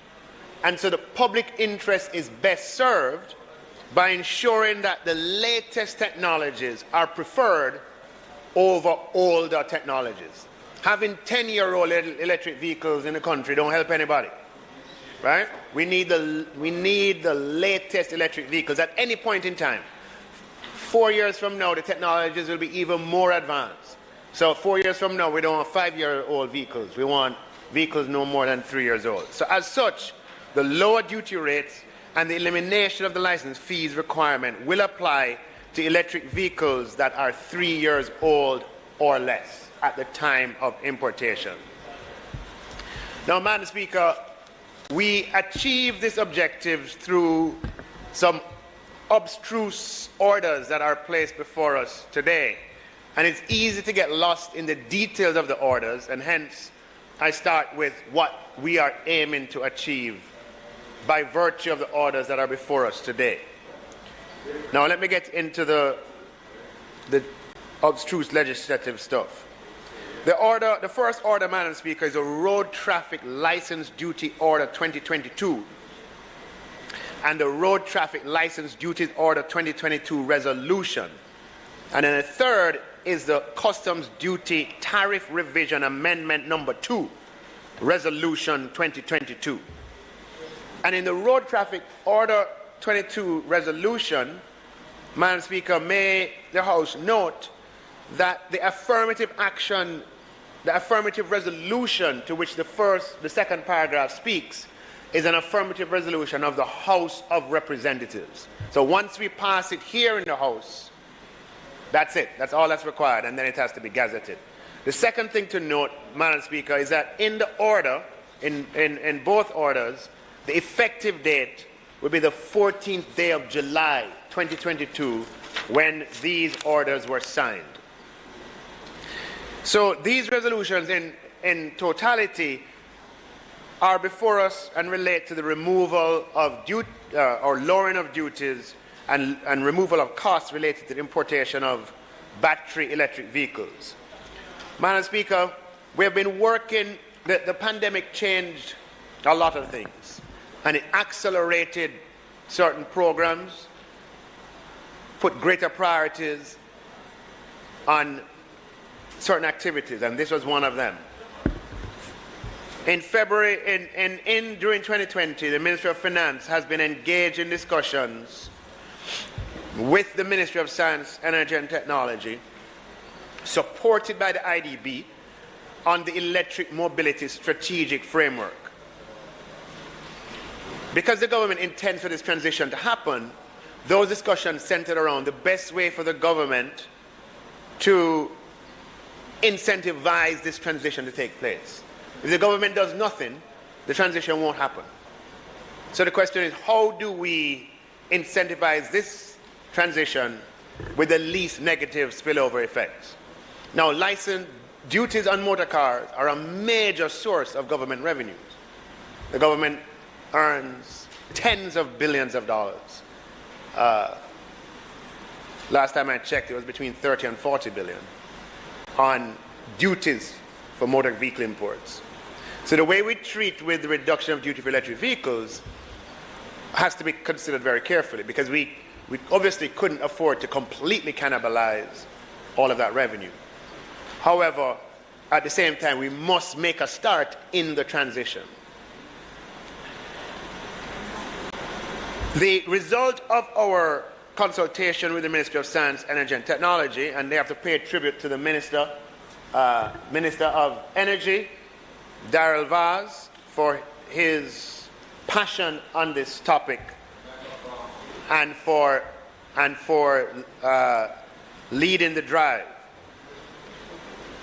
It was determined through those consultations that both incentives that I've mentioned, the fiscal incentive on the importation of electric vehicles, as well as the removal of the license duties, will be the best way to incentivize the transition to take place. We recognize that these are not panaceas, but they represent a significant step and a significant concession to facilitate Jamaicans and in the acquisition of battery electric vehicles. And the government of Jamaica, through the MSET, intends that by the year 2030, 1.1 million metric tons of carbon dioxide we would reduce our output of CO2 by that amount. So these incentives, Madam Speaker, send a strong message to operators, to the general public, that the government of Jamaica is committed to ensuring that by 2030, a significant proportion of our motor vehicle fleet should be in the form of electric vehicles. Madam Speaker, the individual clauses of the Road Traffic License Duties Order 2022, the first clause names the order. The second clause outlines that motor vehicles not deriving motive power from an internal combustion engine worked by cylinders shall be exempt from payment of license duties for 5 years. Clause 3 notes that Clause 2 only applies to vehicles 3 years old or less. And Clause 4 addresses the conditions under which a person may receive a credit based on the effective date. So the effective date is the 14th of July. With respect to the license fees, people may have paid license fees who already own electric vehicles for this year. And there's a provision that for the proportion of the year from the effective date until the end of the year, they can be reimbursed for those amounts.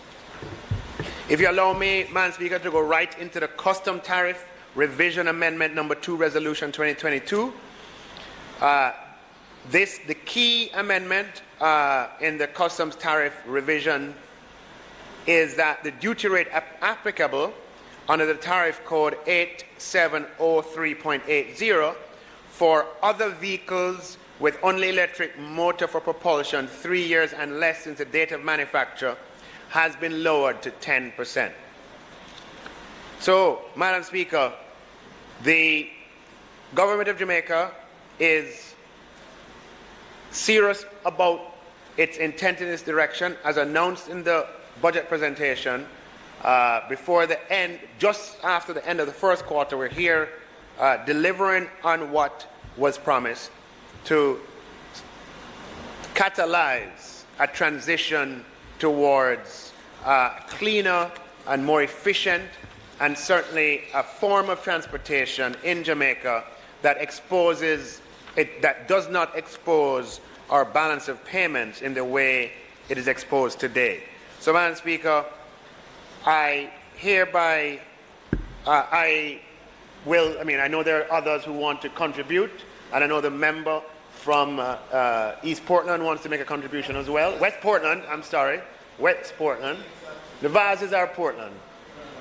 But West Portland also wants to make a contribution, Madam Speaker.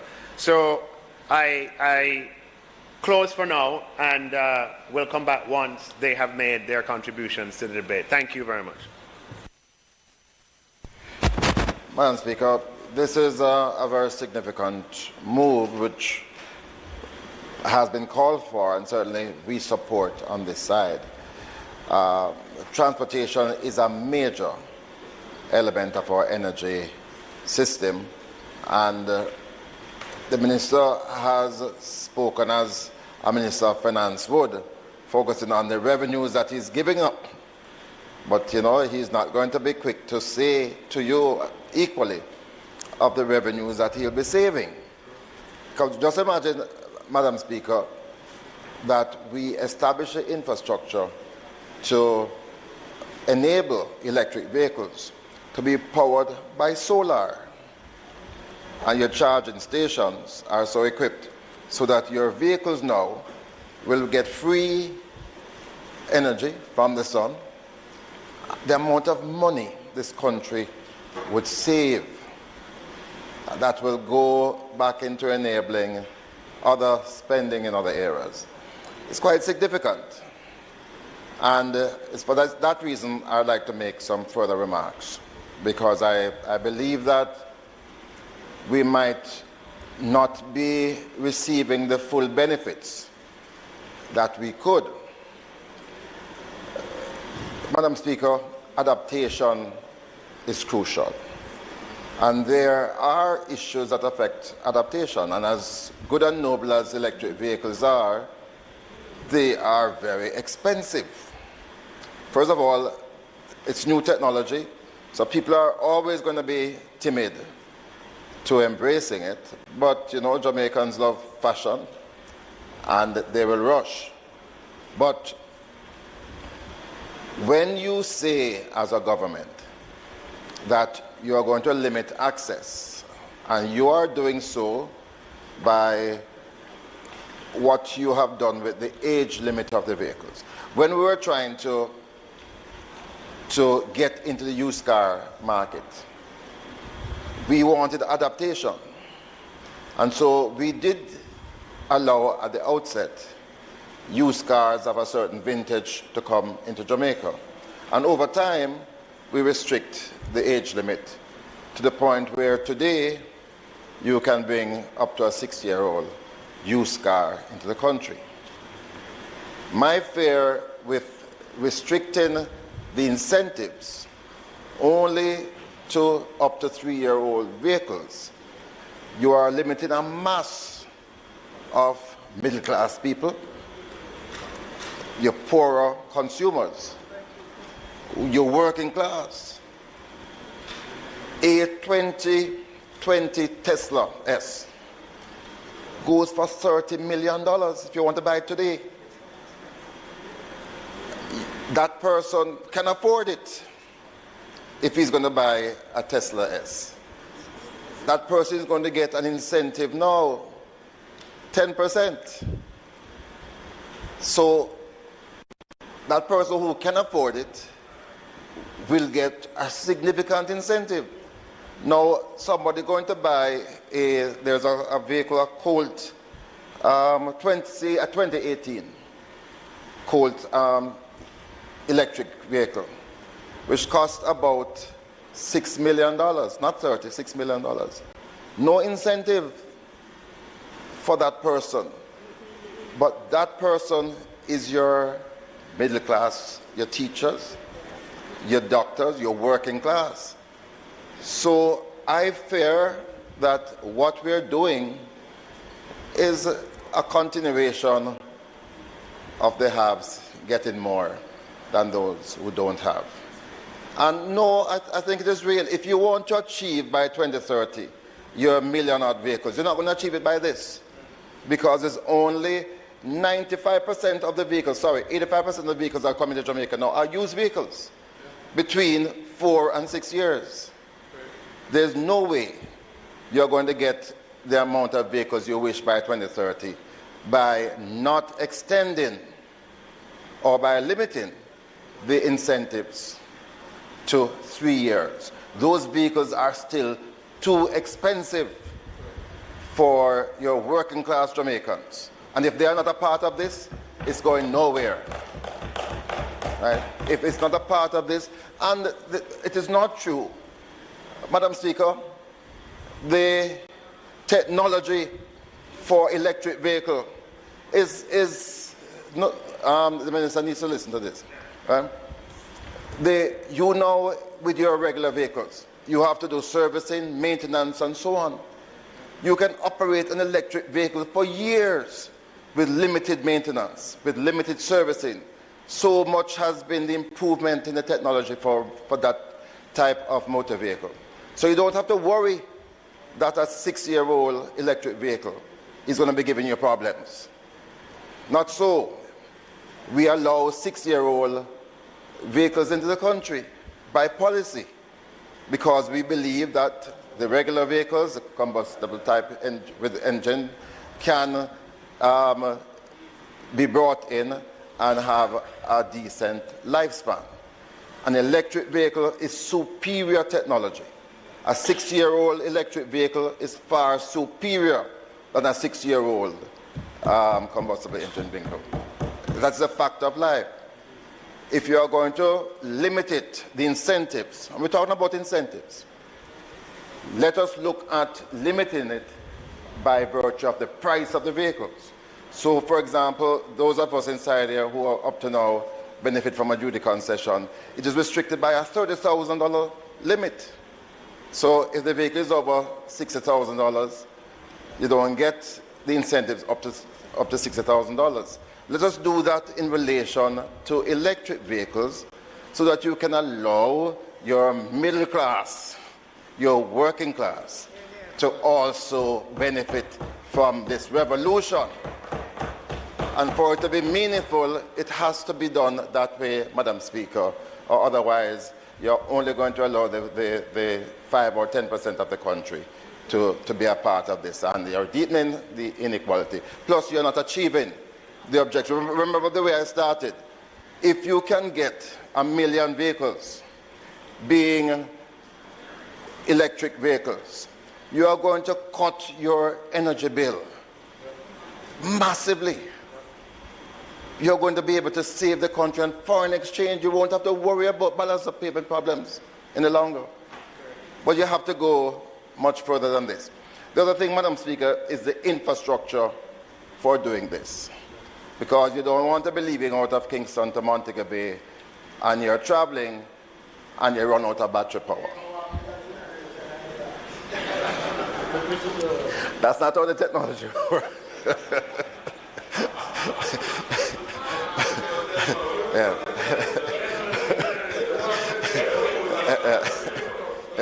It's not like you can walk with a bottle of diesel fuel, you know, Madam Speaker. And you know, probably, Minister, you need to enable some of your colleagues to get some of these vehicles as, you know, demonstration to show how they really work.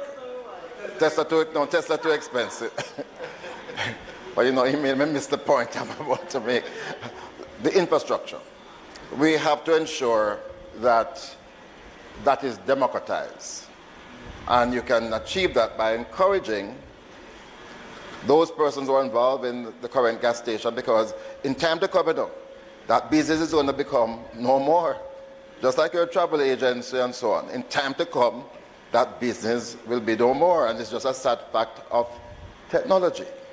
But they can be transformed to become major infrastructure points for recharging, and I'm so happy that the Ministry of Energy is not proposing that the JPS has a monopoly on this, because it ought not to. So we're pleased about that. But we need to have them across the length of the country. The good thing about this, though, Madam Speaker, is that the science has indicated that it is better to charge your vehicles at home. At home, yes. Overnight, perhaps. So that will enable, and that charge can take you a far way the next day if you're traveling full time. So those are the observations. I think it's a good move, but it is limited, restricted. We need to democratize the access to electric vehicles, and I so put to this honourable House. Thank you very much, Madam Speaker. Madam Speaker, thank you. First of all, I want to join with my colleague, speaker before me, in amplifying the point that he makes, but I want to go a bit further. First of all, Minister, could you clarify when you speak whether hybrids, are these just strictly electric vehicle, or it apply to hybrids? And if so, what are the limitations, if any? All right? The second point is, member spoke about the infrastructure, but he limits it really to the charging station. He also makes a point which I agree with, which is that the maintenance for these higher order technology will be far less because they are superior vehicles. But they will need parts from time to time.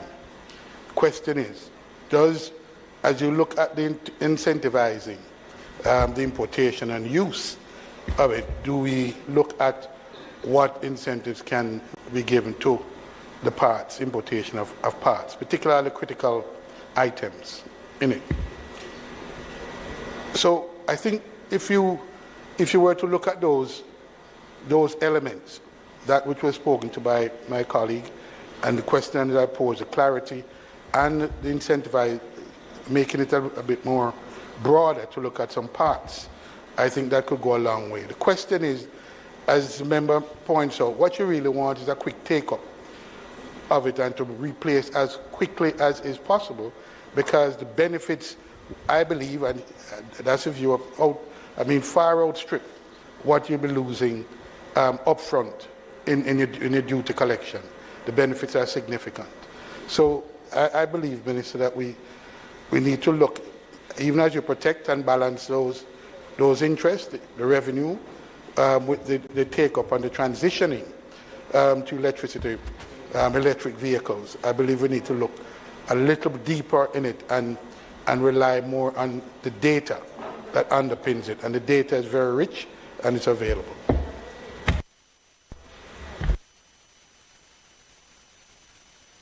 Thank you very much, Madam Speaker, and my colleague members for their contribution.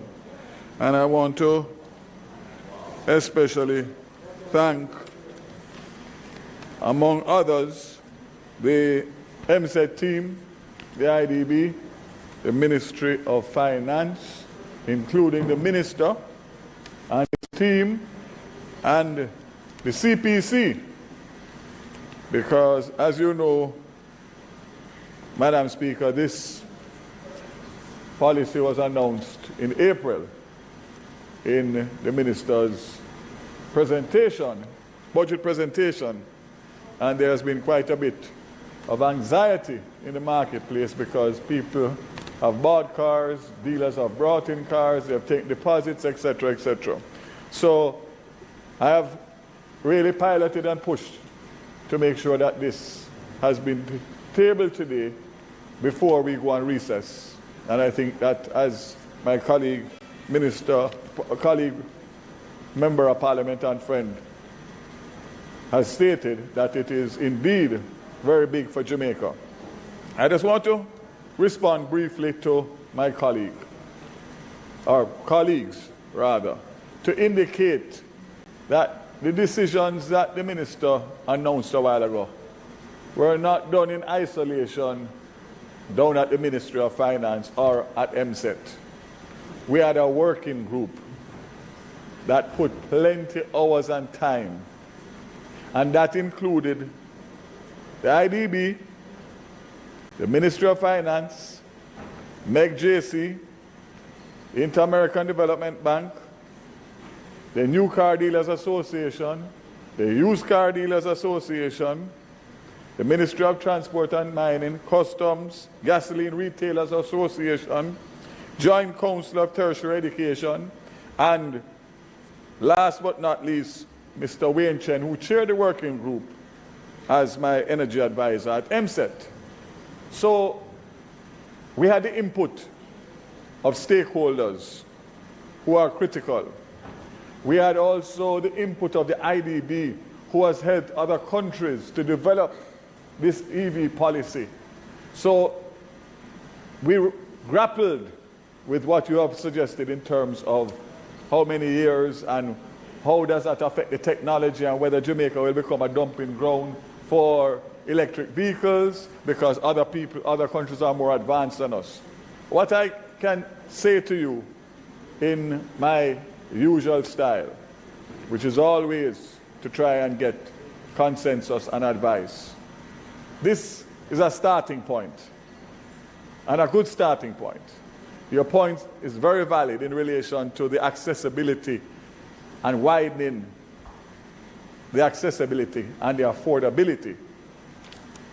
We are not opposed to reviewing in due course, depending on what transpires and how the data looks. If it is that we have to make representation to the Ministry of Finance again, which we have done before, we will. Whether or not we will be successful is yet to be seen. But I'm just saying to you, don't feel that your concerns that you have raised were not thoroughly thought out and discussed. And based on what I mentioned a while ago, you can understand the broad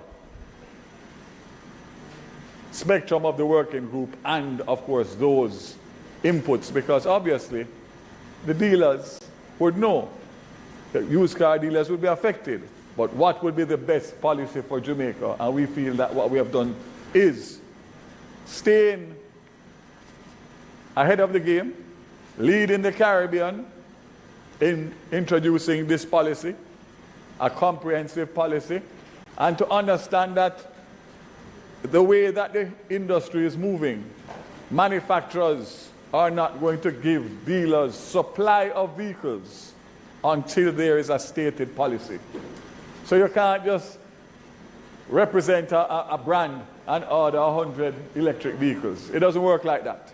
And the signal from the minister in April opened the door for the dealers to now be in line with so many other countries to be able to get electric vehicles in stock.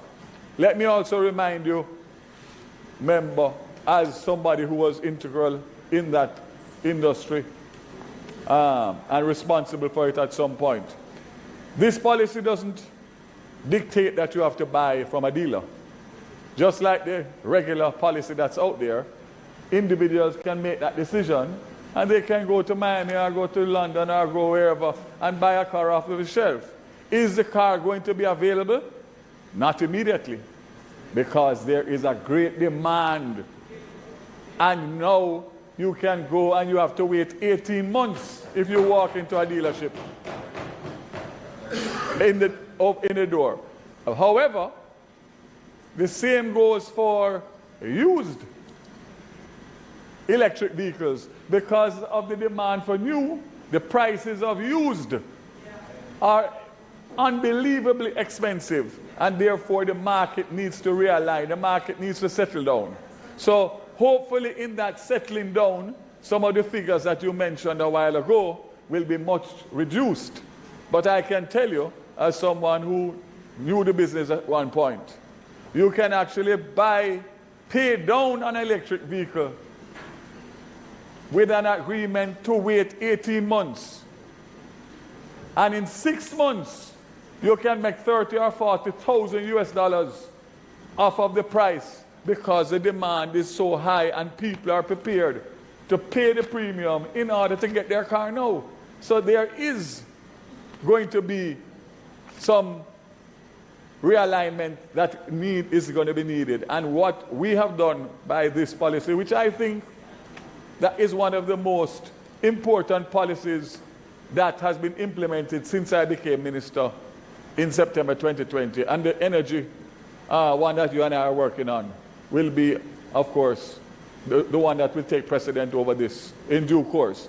But just to say, I hear you, I understand you, and let us watch and see what takes place, but allow Jamaica to participate in the electric vehicle market as a country that has a stated policy, and that the dealers can plan their business, forecast their business, and most importantly, individuals will be allowed to make their own decision in relation to how they acquire an electric vehicle.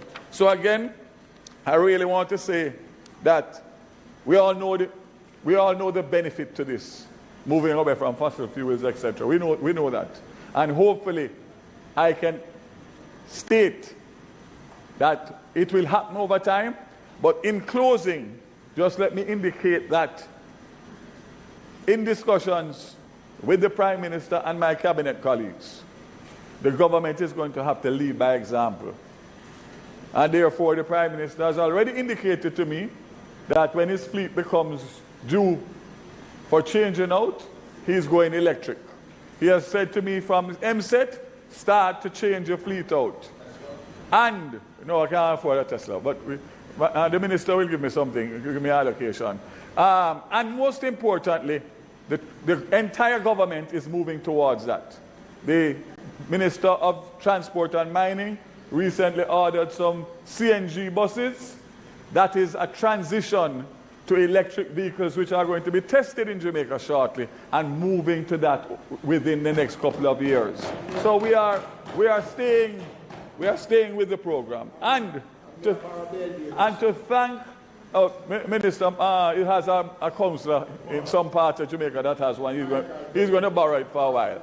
But I want to thank the IDB also, because they have come up with a program where there are some electric vehicles in Jamaica, which we are in the final stages of sorting out how the arrangement will go, where these vehicles will be lent to the government of Jamaica, and we will decide which ministries, and they will be there for an extended period to allow different positions within the ministry, not just the minister, the permanent secretary, but ministry staff, to be able to use them for a week on, week off situation, so that at least 12 members of a particular ministry will get the opportunity to test and be introduced to an electric vehicle.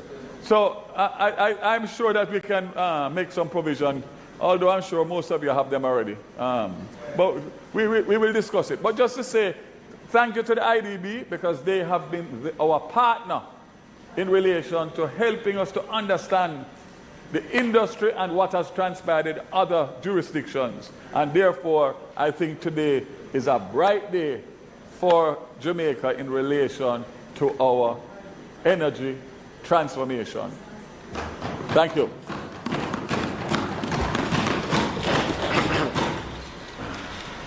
Madam Speaker, I thank the member from Port Royal and the Sea, from East Kingston and Port Royal, and my neighbor and the member from West Portland for the contributions to the debate on this order. Just to say, member from West Portland, don't so easily concede to the member's argument, He went and he gave, by way of an example, the kind of Tesla that he probably has or aspires to. But don't fool the Jamaican people that that's what all Teslas cost. You can get a Tesla for less than a quarter of the price that he mentioned. I want to just put those facts in the debate. You can get a Tesla for the equivalent of 7 million Jamaicans.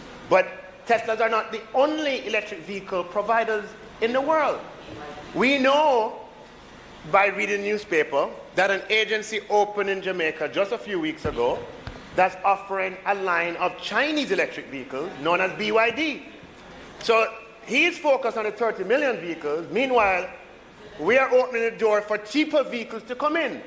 And a BYD vehicle, anybody can look it up for themselves. There's a BYD vehicle E3 that costs the equivalent, using approximately $150 as exchange rate, approximately 2.2 million Jamaican dollars. There's a BYD 1 Pro that costs $1.8 million.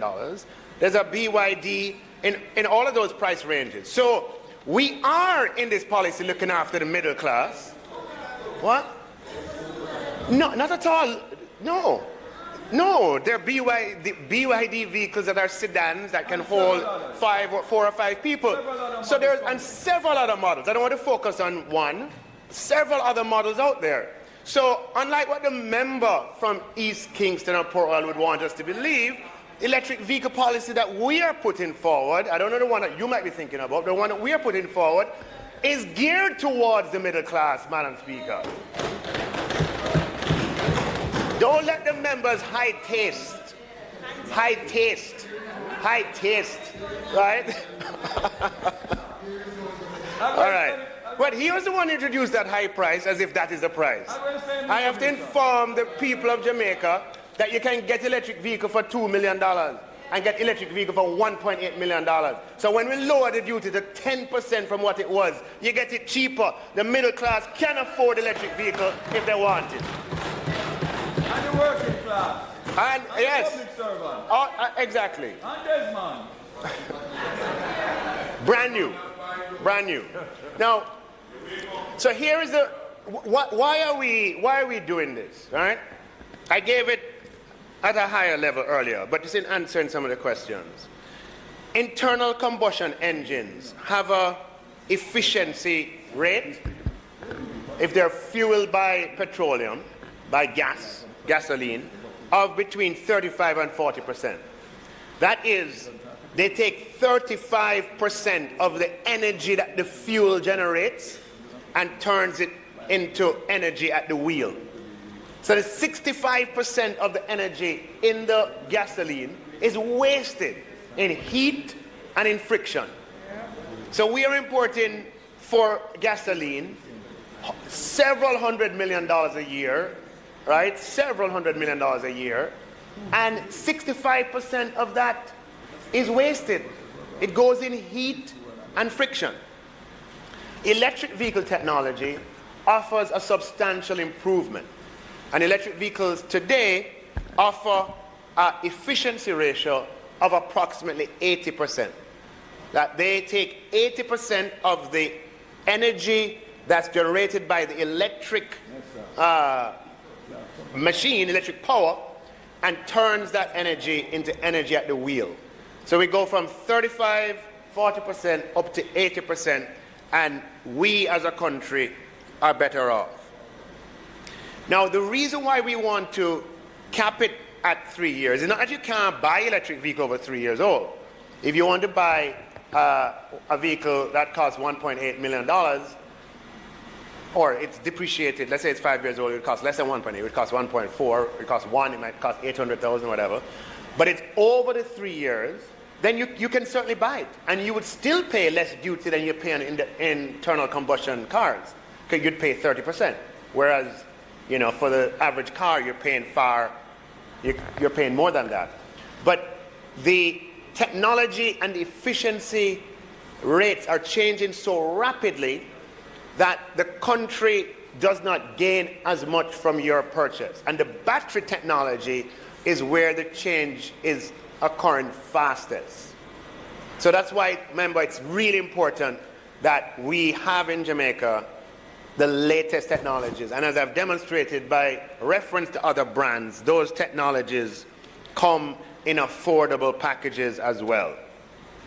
With respect to the question on hybrids,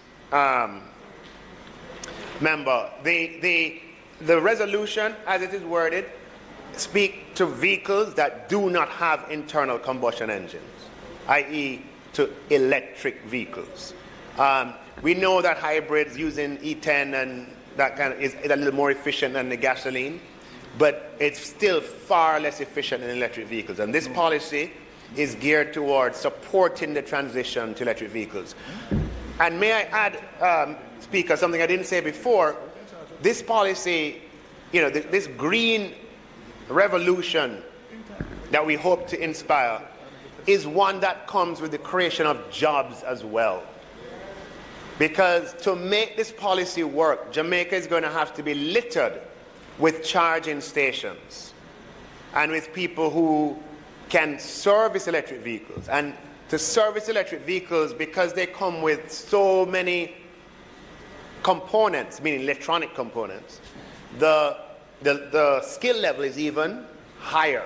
So the jobs that will come from servicing electric vehicles as opposed to servicing internal combustion engine vehicles, they will provide jobs at a higher, comparing job for job at a higher rate.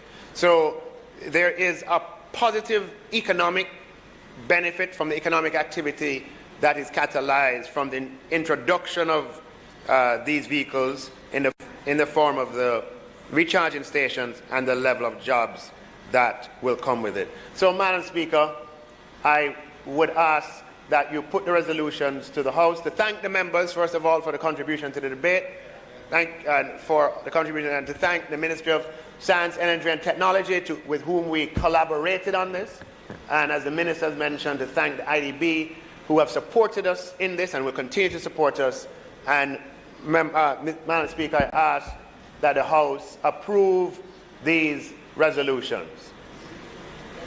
Just before I put the resolution, I just want to, I saw the Minister of Mining and Energy, your hand going up. Is it, do I seek permission for you to add something? No, just one quick matter, just to take off from where the Minister. There is a huge amount of companies that have already started to install charging stations.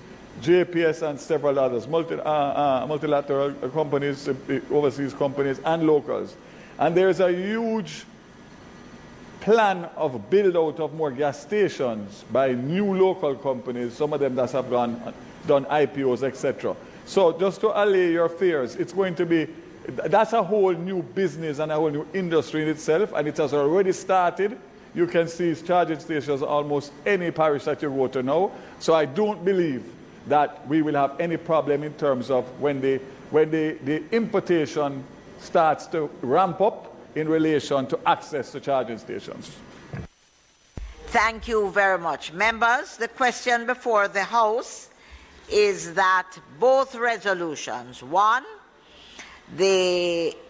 taking the general consumption tax amendment of schedule number 2, order 2022, and the customs tariff revision amendment number resolution 2022, that both those resolutions be approved.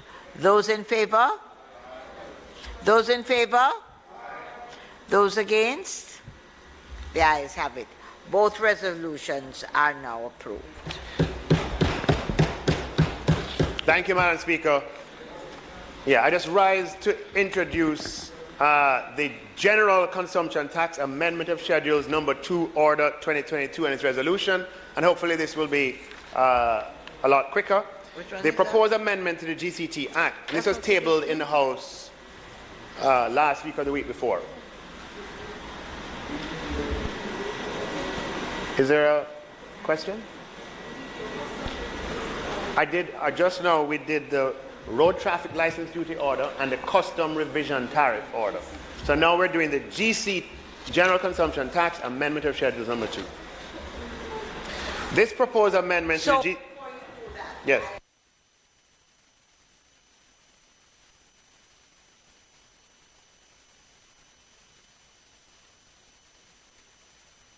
The road traffic amendment resolution and the customs tariff revision amendment number 2 resolution, both together. And I now, in correction, ask that both those two just mentioned be approved. Madam Speaker, just for corrections here. Minor one. It indeed covers 3 resolutions. The 2 in relation to the road traffic duties and the customs tariff. Yeah.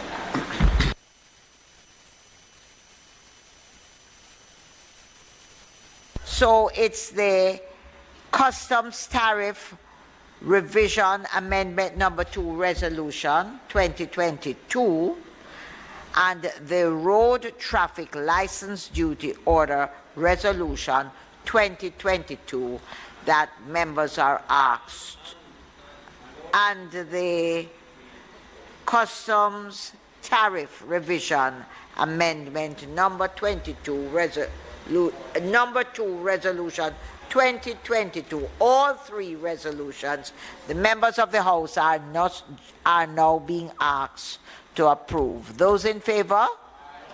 Those against? The ayes have it. So all 3 resolutions are now approved. Thank you. So, Madam Speaker, tongue twisters there from the Ministry of Finance, working with the Ministry of Science, Energy and Technology. Now I rise, Madam Speaker, to introduce the General Consumption Tax Amendment of Schedules Number 2, Order 2022 and its resolution. This was tabled in the House either last week or the week before. This proposed amendment to the GCT Act is to provide relief from the payment of GCT on goods imported or locally purchased by the Office of Disaster Preparedness and Emergency Management, ODPEM, for the purpose of disaster mitigation and emergency management. Madam Speaker, in May 2014, the Ministry of Finance and Public Service promulgated Circular Number 14, which determined that all ministries, departments, and agencies, including ODPEM, were required to pay GCT on goods imported. Previously, these MDAs, previous to 2014, enjoyed a GCT 0 rating status. The intention was for ODPEM, whose functions are primarily governed by the Disaster Risk Management Act 2015, to pay GCT on operational and administrative items imported, but still be accorded GCT relief on items imported or locally purchased and used for disaster mitigation and emergency management. So importing relief supplies and so on. That was the intention. However, the 2015 amendment to the GCT Act to implement the circular triggered an amendment to Section 14 of the DRMA as follows. And what it said was, no customs duty or other similar impost other than GCT shall be payable upon any article which is imported into Jamaica or taken out of bond in Jamaica by the office and shown to the satisfaction of the Commission of Customs to be required for use of the office in performance of its functions. That amendment, Madam Speaker, now calls the ODPEM to be paying GCT on all goods imported, including those required for disaster mitigation and emergency management. And that is not in keeping with the spirit of ODPEM's disaster relief efforts. So, Madam Speaker, this amendment of schedules to the GCT Act now seeks to correct the blanket charging of GCT and to provide GCT relief on items imported or locally purchased by the ODPEM for disaster mitigation and emergency management. Madam Speaker, I submit this to the House for approval pending any questions or responses. Madam Speaker, no objections here. Long overdue, I'm sure. You have my support. Thank you. Madam Speaker, I ask that you put the resolution to the House, or the order to the House. I ask that the motion before the House be approved. Those in favour? Aye. Those against? The ayes have it. The motion has been approved. Madam Speaker, the Minister of Agriculture and Fisheries. No, thank you. Yes. Madam Speaker, I now move for the suspension of the standing orders to enable me to take the motions, notice of which I gave earlier. The question is that the standing orders be suspended to enable the Minister to take the motions, notice of which he gave earlier. Those in favour? Those against? The ayes have it. Go ahead, Minister.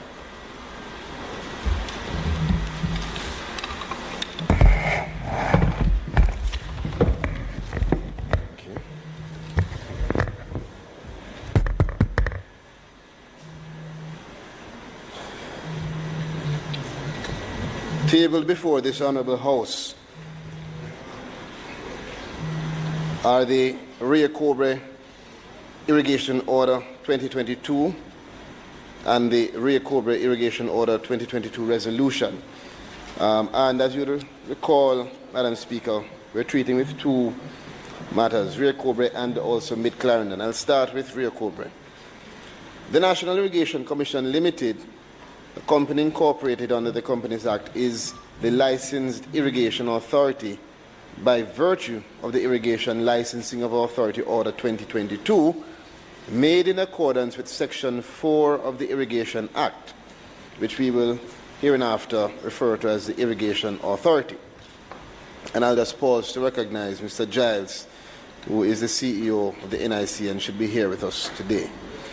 The Irrigation Authority is responsible, Madam Speaker, for the implementation of the provisions of the Irrigation Act, hereinafter referred to as the Act, in relation to all irrigation areas and restricted areas. The Irrigation Authority is seeking to expand the areas within which irrigation services are being provided. And I'm empowered as Minister under Section 3.1 of the Act by order to declare any specified area in the order to be an irrigation area for the purposes of the Act. On July 11, 2022, acting in accordance with the foregoing provision of the Act, I have declared the Rio Cobre Irrigation Area Order 2022, and the area so declared is Rio Cobre in the parish of St. Catherine, which includes communities of St. Dorothy, Old Harbour, Spring Village, Heartlands, the Bernard Lodge farming area, to name a few. And it borders westerly to the Mid-Clarendon area. The Act provides that such an order shall be subject to affirmative resolution. Madam Speaker, the declaration of the Rio Cobre as an irrigation area is justified. One, the Ministry of Agriculture and Fisheries, we have set out the following objectives under the program: agricultural production, productivity, and food security. A, to increase agricultural production by at least 15% to meet domestic export and manufacturing input demand by 2025, and B, to increase access to the irrigation water across the island. Number two, the expansion of the boundaries and gazetting of this irrigation area are conditions precedent to us achieving the stated objectives. Number three, the Rio Cobre Irrigation Works was formerly the area described and protected under the now expired or repealed Rio Cobre license of 1988. Although the area containing the Rio Cobre irrigation works has been incorporated under Section 66(1) of the Act, it is still prudent to have it expressly declared an irrigation area, as this will provide an unequivocal declaration that the irrigation works in that area are still protected under law. Moreover, Madam Speaker, the boundaries of the proposed Rio Cobre irrigation area incorporate lands owned by SCJ Holdings Limited, and this will now empower the Irrigation Authority to charge and to collect tariff for the irrigated lands in compliance with the Act and the Irrigation Authority's strategic objective of financial sustainability. 4. The Irrigation Authority will be able to fully execute its mandate once the area is officially declared as an irrigation area.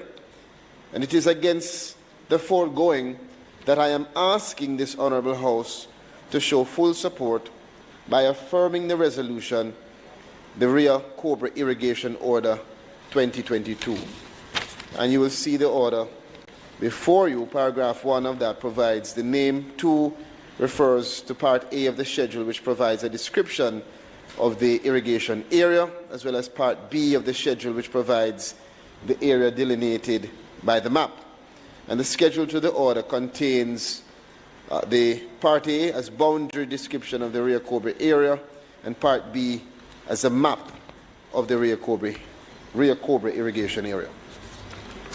Madam Speaker, I move to the Mid-Clarendon Irrigation Order 2022 and the Mid-Clarendon Irrigation Order 2022 resolution.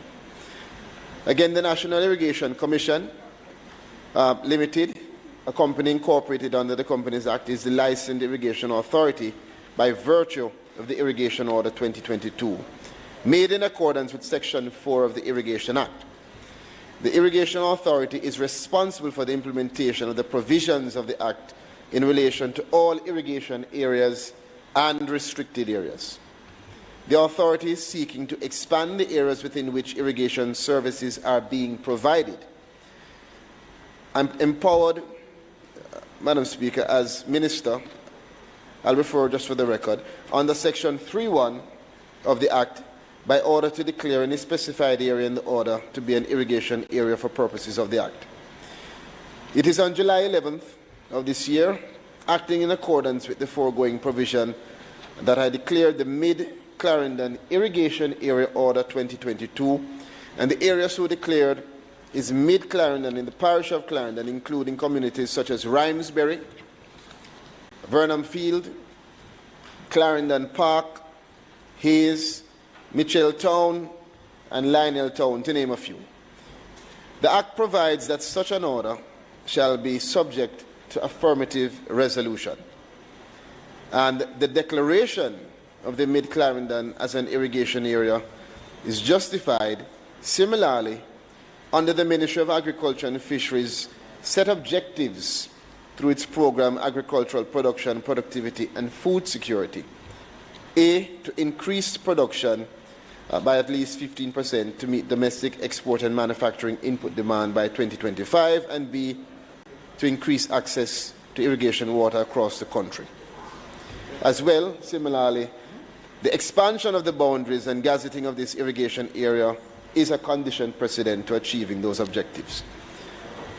Madam Speaker, under the Southern Plains Agricultural Development Project, SPAD, which is being funded by the UK Caribbean Infrastructure Fund, this also falls within the amended Mid-Clarendon irrigation area. The project will improve irrigation, it will improve drainage, it will improve farm roads and flood control systems, and enhance agricultural production and marketing systems, impacting approximately 795 hectares of arable lands in Clarendon and St. Catherine. The declaration of this irrigation area will underpin these infrastructure development activities. The Irrigation Authority will be able to fully execute its mandate once the area is officially declared as an irrigation area. And it is against the foregoing that I'm asking colleagues in the Honourable House to show support by affirming the resolution, the Mid-Clarendon Irrigation Order 2022. And as before, the order is before you. Paragraph 1 details the name. 2 refers to Part A of the schedule, which provides a description of the Mid-Clarendon irrigation area, as well as Part B of the schedule, which provides the area described by a map. And the schedule to the order contains 2 parts, A and B. A, which contains the boundary description of the Mid-Clarendon irrigation area, and B, which contains the map of the Mid-Clarendon irrigation area.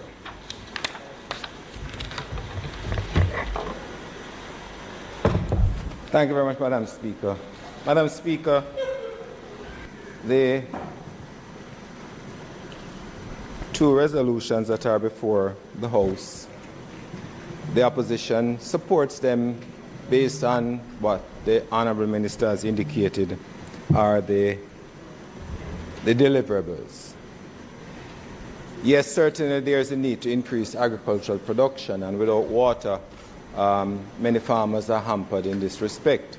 There are a few questions, however, that arise and which a minister would need to indicate to us what those are. Because, first of all, when you think of the Rio Cobra irrigation area, we have some concerns as to whether in increasing the area and providing more water, taking more water from Rio Cobra, whether the water that is used for potable residential use from the Rio Cobra source will be affected in any way, because there's a significant intake of water from Rio Cobra that supplies the Kingston metropolitan area. And we would like to be assured that this will not be hampered in any way by increasing that area that water will be coming from. And of course, areas in St. Catherine where Rio Cobra serves also.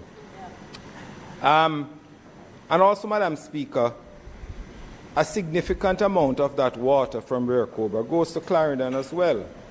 And I see here the Minister indicated that the Mid-Clarendon boundary will be at St. Dorothy's, which does get water from as far as from Rio Cobra. How will this expansion affect that area that is currently being served? And is there a system in place to get water from other sources within Clarendon to supply this area? There were some concerns recently about people who do freshwater fishing, whether there was enough water for the ponds that they operate. So we'd like those to be answered as well, Minister.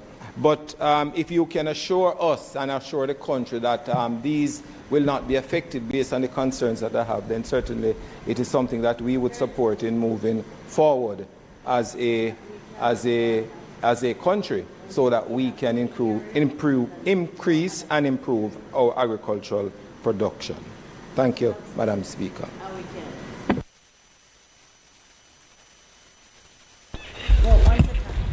One second. Madam Speaker, just as a parochial matter, that within the controlled area, the designated area, there are many of the constituencies fed by the Rio Cobra, bordering the Rio Cobra. Certainly I know about North Central, and I know about Northeast, Northwest, and a number of the communities currently do not have potable water. Though the water comes from St. Catherine and comes from the middle of my constituency, for example, we are still struggling in areas in close proximity to the Rio Cobra to have the pressure supply. I'm hoping that this particular order will I'm hoping that this particular order will also address the matter of our rural communities getting their fair share of the supply as well. I want to thank the members for their questions.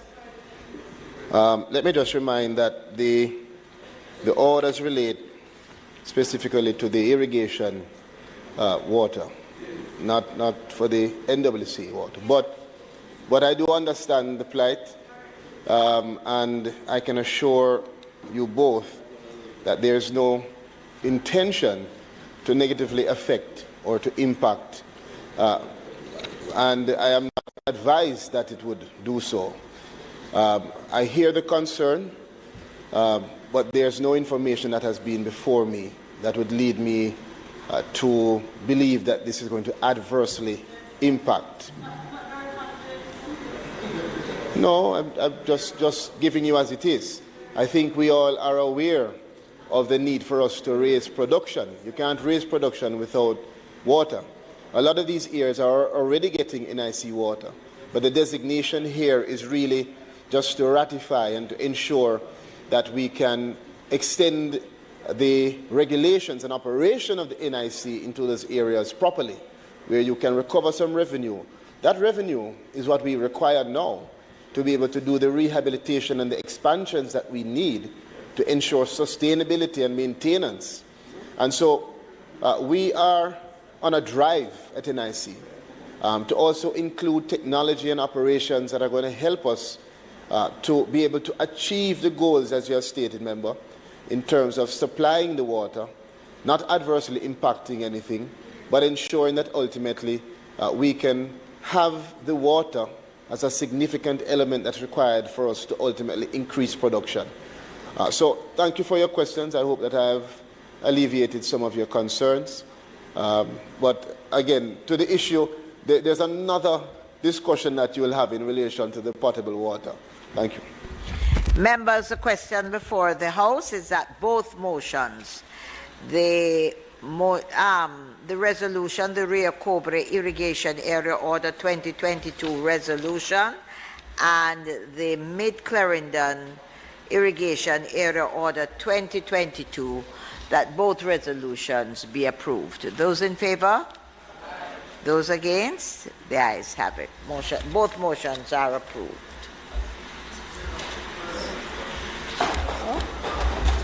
GIS want to say something.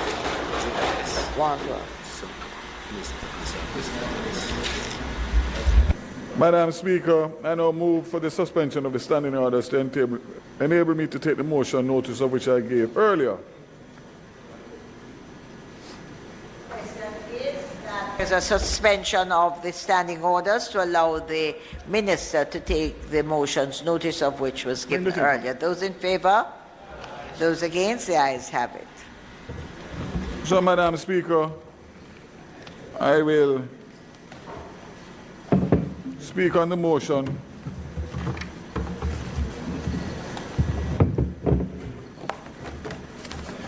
and then ask that you suspend until next week, our last sitting, for the opposition spokesperson to get enough time to be able to respond to my comments.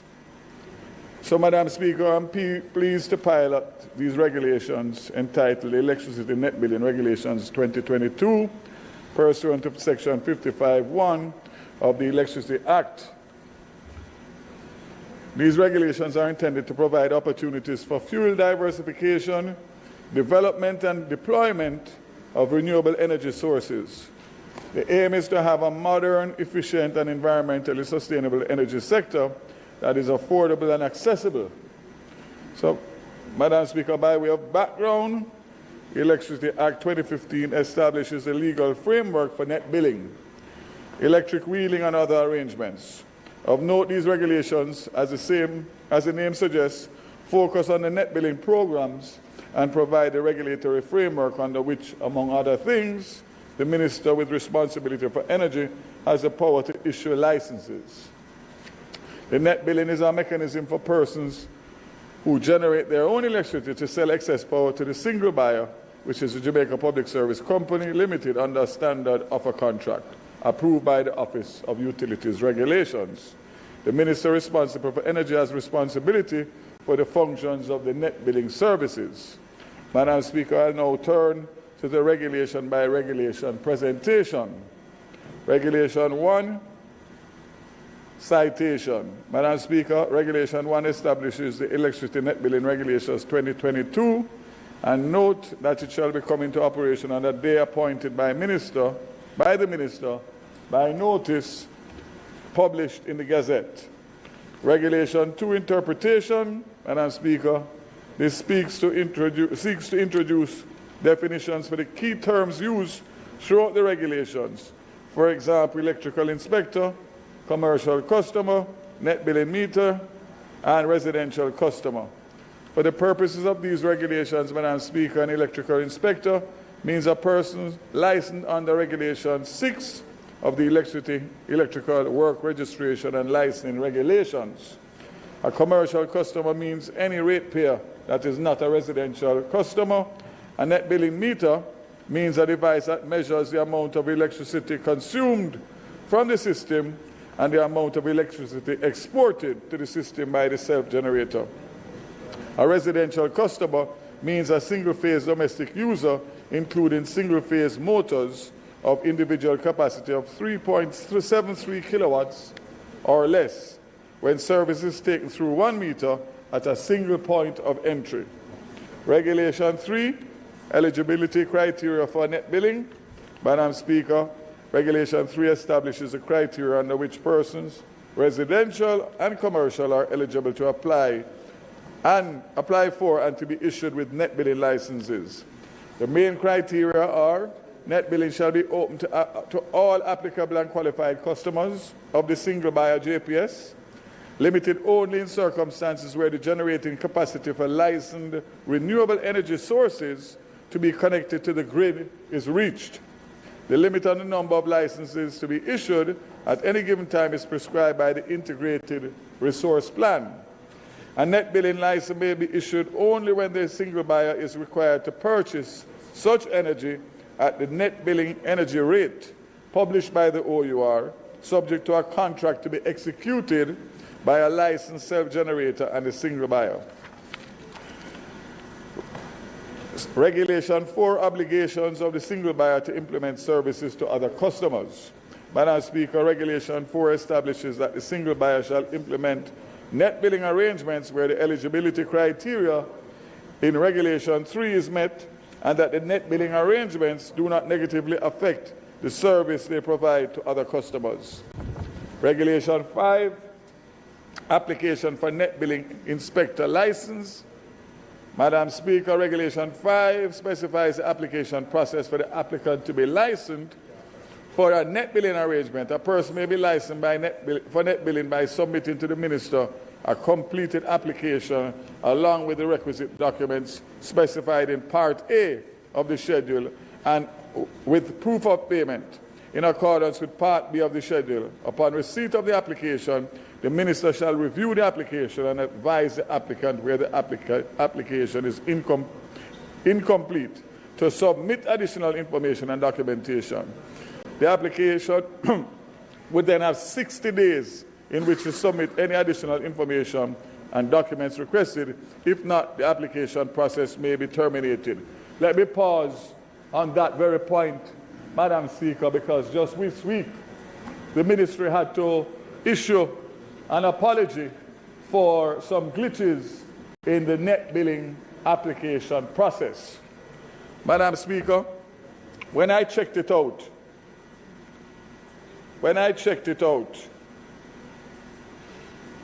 and if you allow me,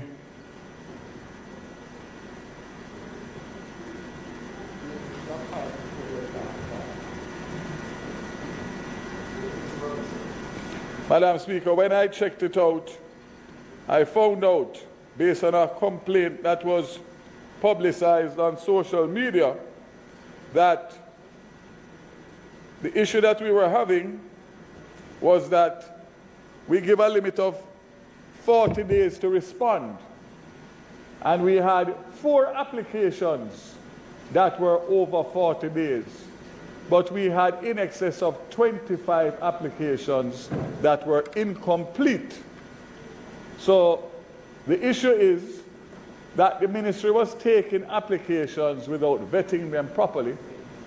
And therefore, once they take them, then obviously the applicant feels that the 40 days start running on receipt of the application. The fact that they were notified that the application was incomplete and required additional information, and some of them did not respond, was not mentioned in passing. So, Madam Speaker, what I have done is to instruct the ministry that the applications must be vetted on submission and the boxes must be checked. And if the boxes can't check off, the application must be returned and not accepted by the ministry until such time as everything is met. So, Madam Speaker, the ministry apologized, and I have checked into it, and I have made that stipulation now where only applications that meet all the requirements will be accepted and received. And I think that that then will give us a better turnaround time and, of course, better customer service. So, Madam Speaker, again, let me, as Minister, apologize to those who got caught in that dilemma.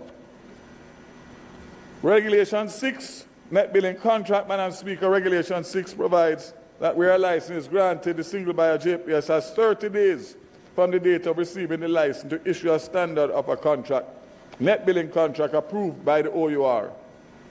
Regulation 7, failure to commence net billing.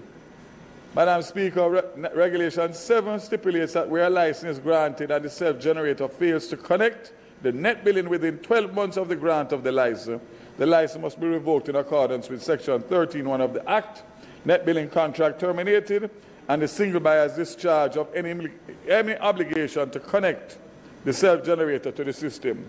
Notwithstanding the previously mentioned, this regulation also specifies that the self-generator may make a subsequent application for a license in respect of the same generation set. Regulation 8, duration of net billing. Regulation 7 addresses the duration of the license. The license issued by the minister shall be valid for 10 years, and the duration of the net billing contract must not exceed periods stipulated in the net billing license. Regulation 9, use of the system charge. Madam Speaker, Regulation 9 establishes that a self-generator who enters into a net billing contract must pay a monthly use of system charge to the single buyer, approved by the OUR. The purpose of the use of the system charge is to compensate the single buyer's transmission and distribution system. The use of the system charge must not be a part of any other rate payable by persons who have not entered into a net billing contract. Regulation 10, security deposits and insurance coverage. Madam Speaker, Regulation 10 prohibits the single buyer from requesting from the self-generating security deposits and insurance coverage for a net billing arrangement. If the single buyer commits to the aforementioned offense, the single buyer is liable for a fine not exceeding 2 million Jamaican dollars. Regulation 11, sale of excess electricity. In Regulation 11, a self-generator must not, while selling electricity to the single buyer for net billing, at the same connect to the system for wheeling or any other arrangement using the meter. A self-generator who commits the aforementioned offense is liable to a fine not exceeding $2 million. Madam Speaker, Regulation 12 allows for an overall excess generation capacity limit to be set by the Integrated Resource Plan, which is reviewed periodically under the Integrated Resource Planning process in keeping with the planning and development of the system. By this process, Madam Speaker, generation capacity ceiling for the total number of licensed generation capacity for all self-generators engaged in net billing is established. Regulation also specifies that where the generation capacity limit has been reached, no new net billing license must be granted until the prevailing capacity is adjusted. Regulation 13, capacity on supply of electricity by self-generator.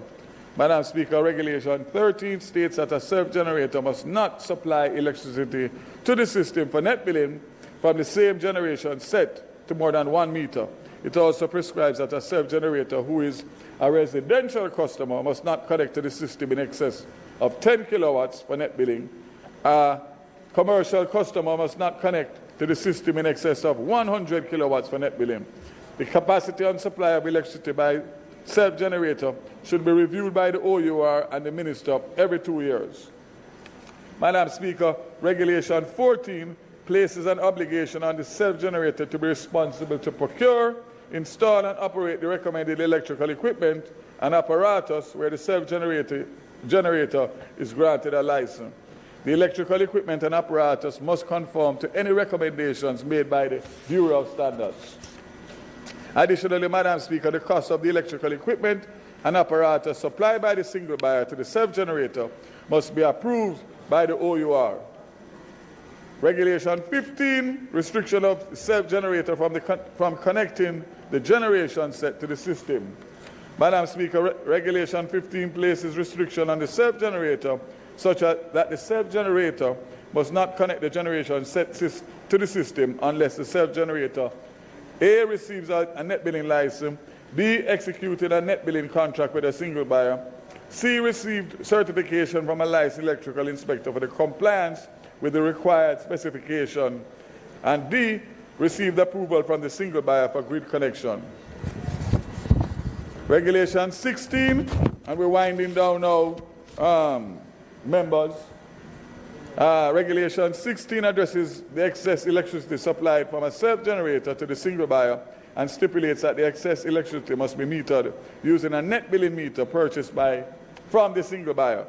In terms of the specification of the net billing meter, the regulation mandates that it must be able to register energy flow in both directions, facilitate remote disconnection, facilitate connection to the single buyer, detect outages, and register voltage and power quality.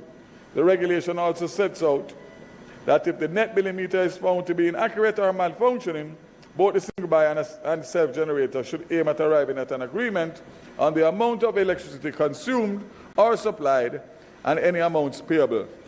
The single buyer and the self-generator, if they fail to agree, the matter is to be referred to the OUR for resolution, and within 2 weeks, notice by one party to the other party, a request may be made to the Bureau of Standards to test the net billing meter at the expense of the requesting party. Regulation 17, monthly net billing statement. Madam Speaker, Regulation 17 outlines that the Office of the OUR is to approve and publish on a monthly basis the rate to be paid or credited to a self-generator by the single buyer for the purchase of excess electricity. The single buyer in return is to generate a monthly statement setting out, among other things, the amount of electricity supplied and the amount to be credited. Regulation 18, disconnection. Madam Speaker, Regulation 18 outlines the conditions under which a single buyer may disconnect a self-generator and from the system, and these are non-payment of electricity consumed by the self-generator, net billing contract has expired, or where the net billing license is revoked pursuant to 13 of the Act, Section 13 of the Act.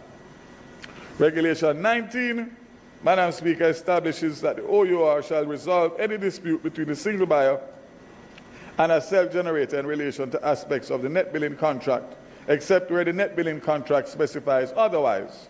The Office of Utility Regulations must also maintain a complaints register.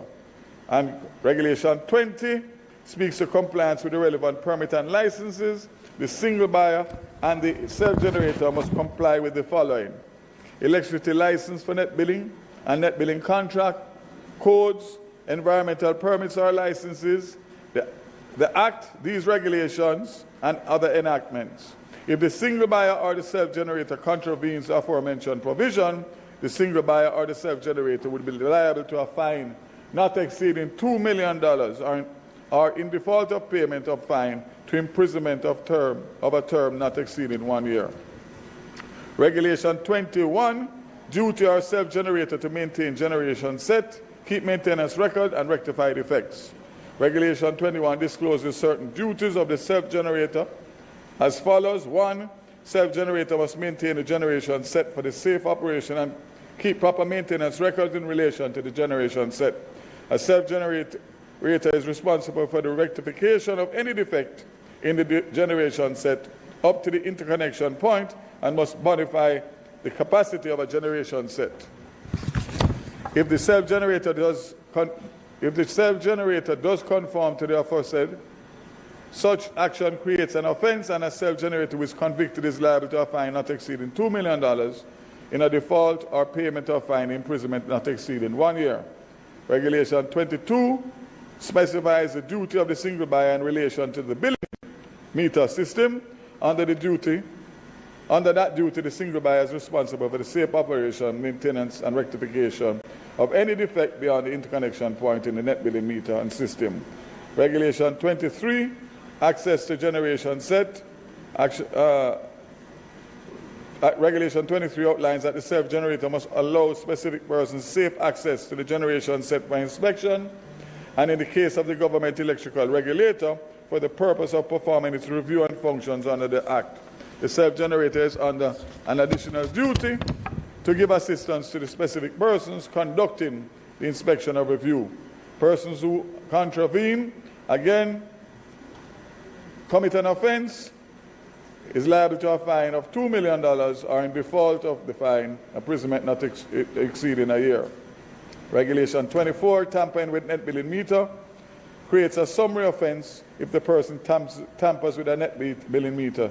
Penalty for any person convicted is a fine not exceeding $2 million and default imprisonment of not exceeding 1 year. Unlawfully connecting to the system creates an offense if the person contravenes the regulations unlawfully connects to the system.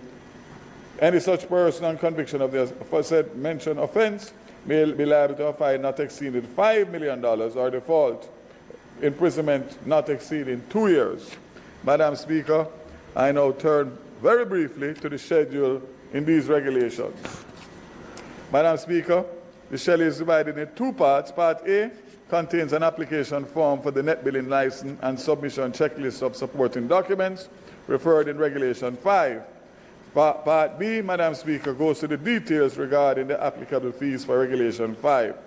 Regulation 5, license fee, $1,800 per kilowatt of excess that is permitted to be supplied to the system by the related license, and processing fee of $19,000. So in conclusion, Madam Speaker, as Jamaica considers the problems of global warming, health effects, and sustainability of fossil fuel dependency, the passing of these regulations is critical to the government's attempt to optimize our use of sustainable and renewable energy sources and to establish clean and affordable and reliable sources of energy.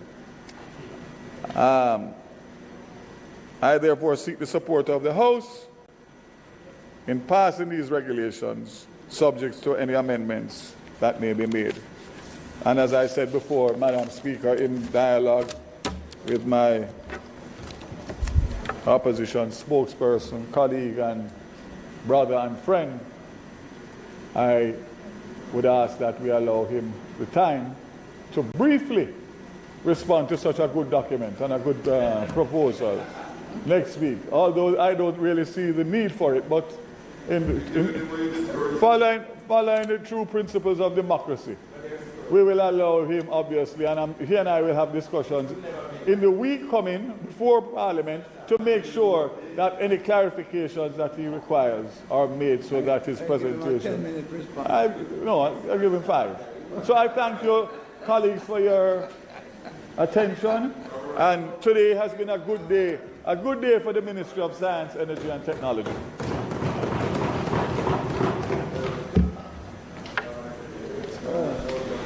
Madam Speaker, I'd like to move then that the debate be suspended until next sitting of the House. Members, a question before the House that the debate be suspended until the next sitting of the House. Those in favour? Those against? The ayes have it. Madam Speaker, I beg to move for the recommittal of the item announcements in order for an appropriate announcement to be made, and at a later point for the recommittal of statements by ministers to allow the Minister of Sports and Member of Parliament for Central St. Catherine to make a statement. May it please you, Madam Speaker. Members, the question before the House is that there is recommittal of the items, announcements, and thereafter statements by ministers on the agenda for today. Those in favour? Those against? The ayes have it. Announcements. Also laid on the table of the House today are the following: certified appropriation accounts for Head 28030, Administrator General's Department for the year 2020-2021, and the certified appropriation accounts for the Post and Telecommunications Department, Head 56039, for the financial year 2016-2017. I now ask for come to statements, and I'm inviting the Honourable Olivia Grange, CD MP for Central St. Catherine, and the Minister of Culture, Gender, Entertainment and Sports to make her statement. Thank you, Madam Speaker. Madam Speaker and colleagues, it gives me great pleasure as Jamaica's Minister of Culture, Gender, Entertainment and Sport to rise this afternoon and to make a comment on how well our athletes have been representing Jamaica at the World Athletics Championships. The championships are taking place in Eugene, Oregon, in the United States. A little town, Madam Speaker, with a little over 100,000 population. And they expect, through the World Athletics Championships, that there will be over 200,000 visitors to this little town. And of course, Jamaica has taken the town by storm. The highlight for us here at home so far, and indeed for Jamaicans the world over, is the performance of Shelley and Fraser Price, Sharika Jackson, and Elaine Thompson-Era in the 100-meter sprint. Madam Speaker and colleagues, Shelley Ann by herself created a record with her 5th 100-meter title at the World Championships. And together, these three wonderful women created another record, as it was the first time that there was a clean sweep of the women's short sprint at the World Games.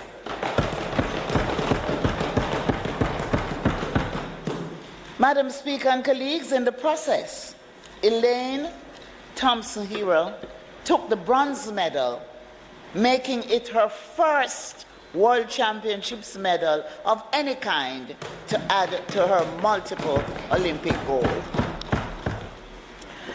It would not be far-fetched, Madam Speaker and colleagues, to think that people around the world are still recalling the race with awe, with amazement and admiration. We, as proud Jamaicans, will never forget it. Can you imagine, as one person said, we have changed our area code from 876 to 123.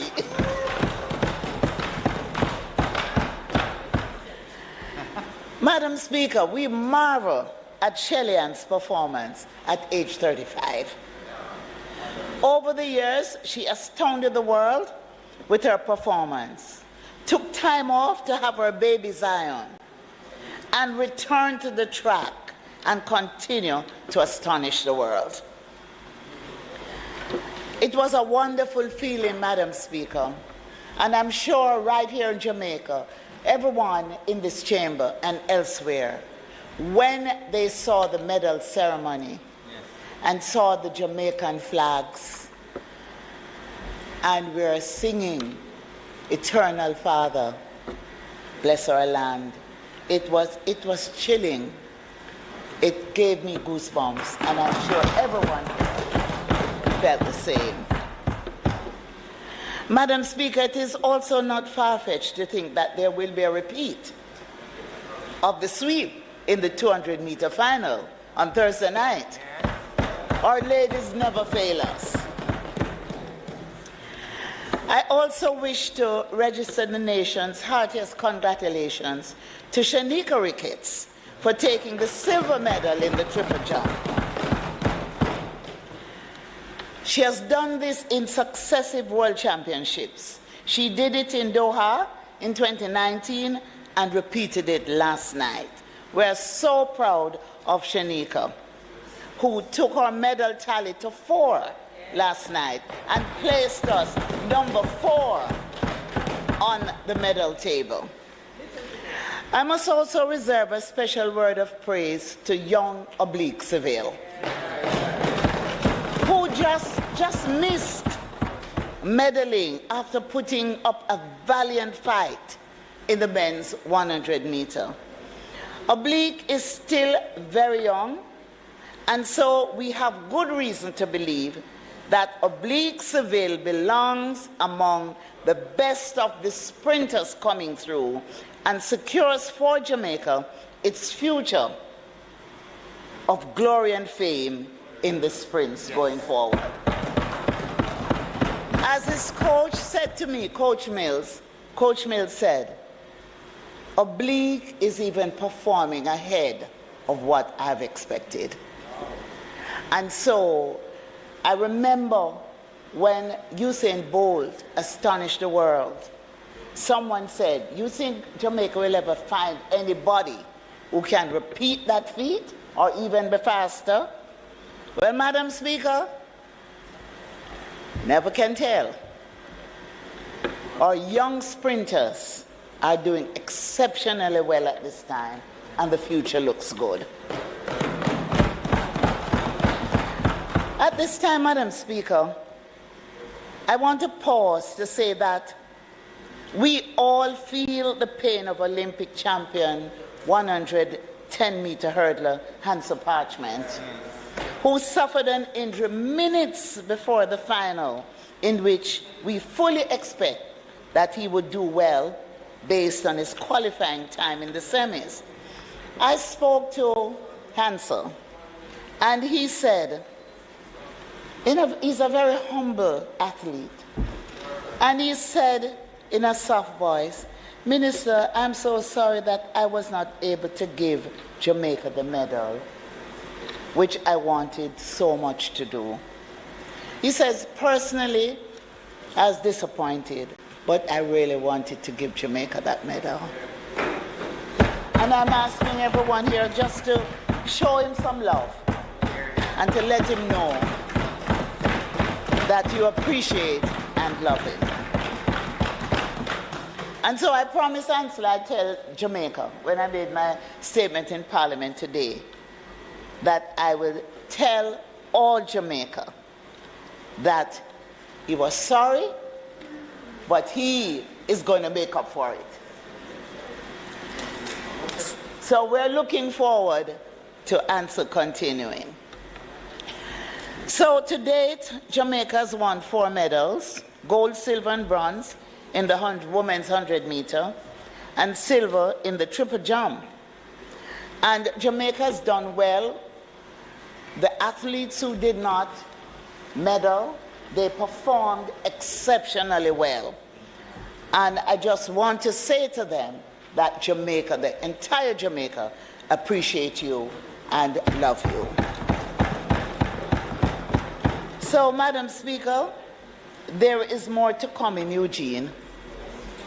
And I'm very optimistic, as I know we all are, that Team Jamaica will crown us with even more glory. I must invite special focus on our ladies at this time, Madam Speaker. And I'm sure the gentlemen in the chamber won't mind.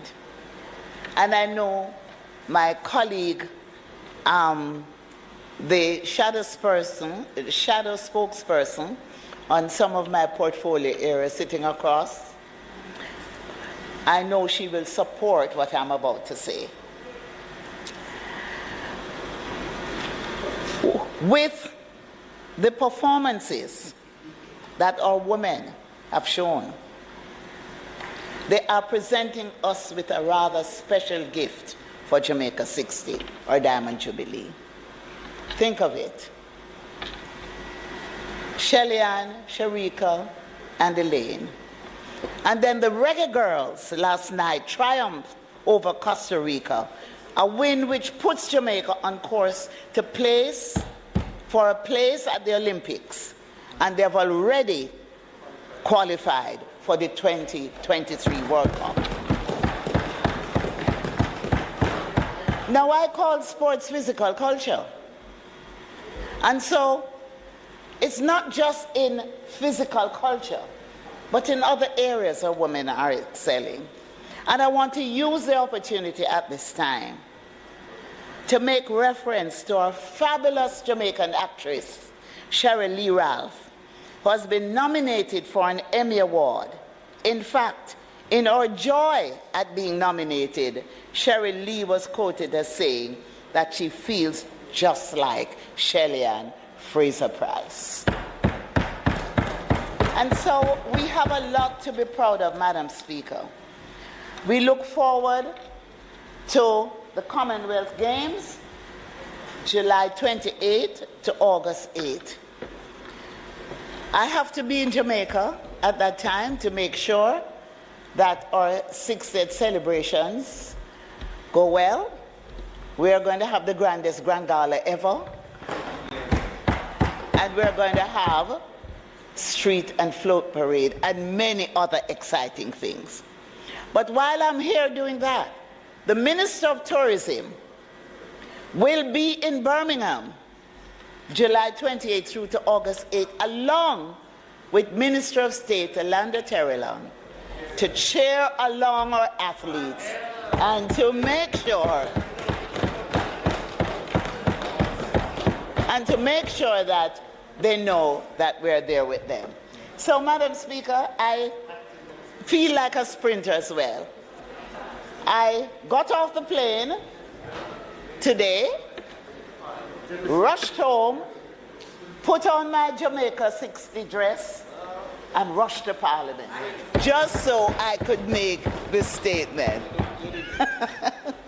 Thank you. But just to say, we are so proud of our athletes, we are proud of our young people, and they can continue to depend on us for the support. And there is no divide when it comes to giving them the support. Thank you, Madam Speaker. Thank you.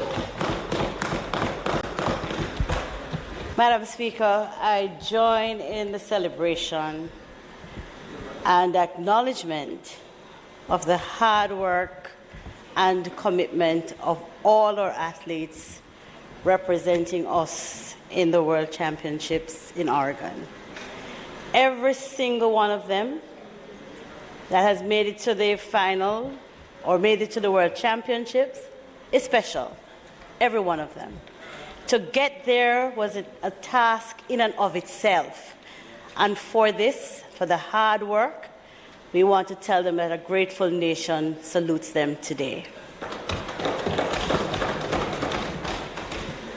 I especially want to thank the coaching staff, the technical persons, the medical teams, the families and the friends who continue to give them support in the good times and the bad times. Oftentimes we only see when it's the glory time, but there are days when I'm sure many of them think they would give up.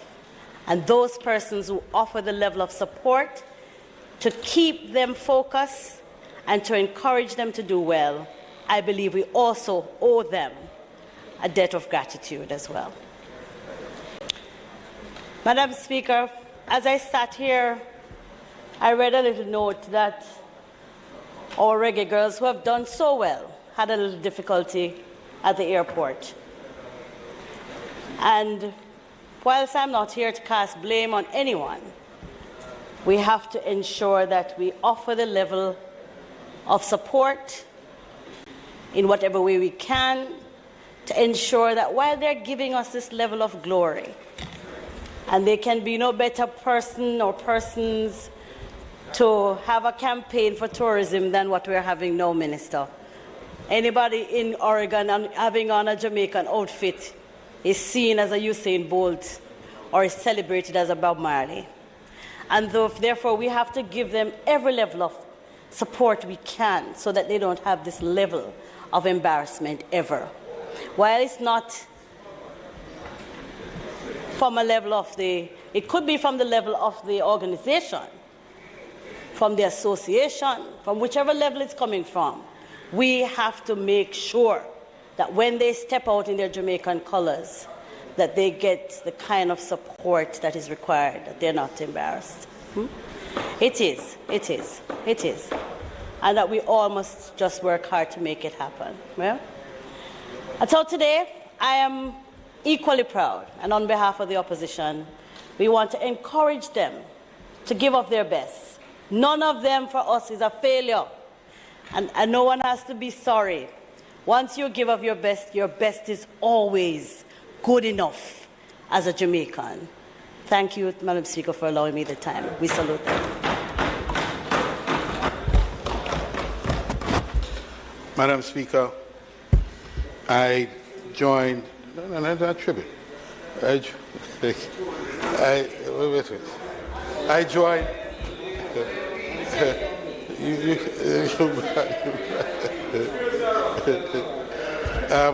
Madam Speaker, I want to join the speakers before me in congratulating our team in Oregon at the World Championship, and I want particularly to recognize the 3 women who scorched the track and gave Jamaica the glory. Each of these persons, these women, come from communities.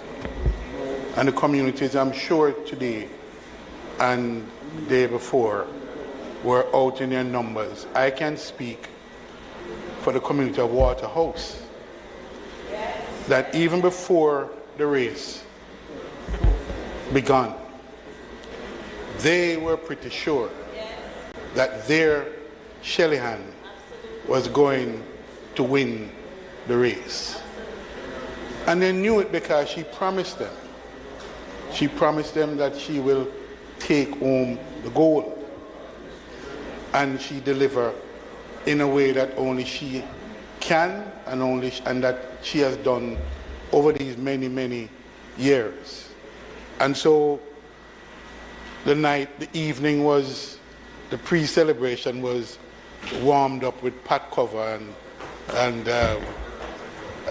singing and drinking and really high expectation. She did not disappoint. And the evening was just woolly panies. I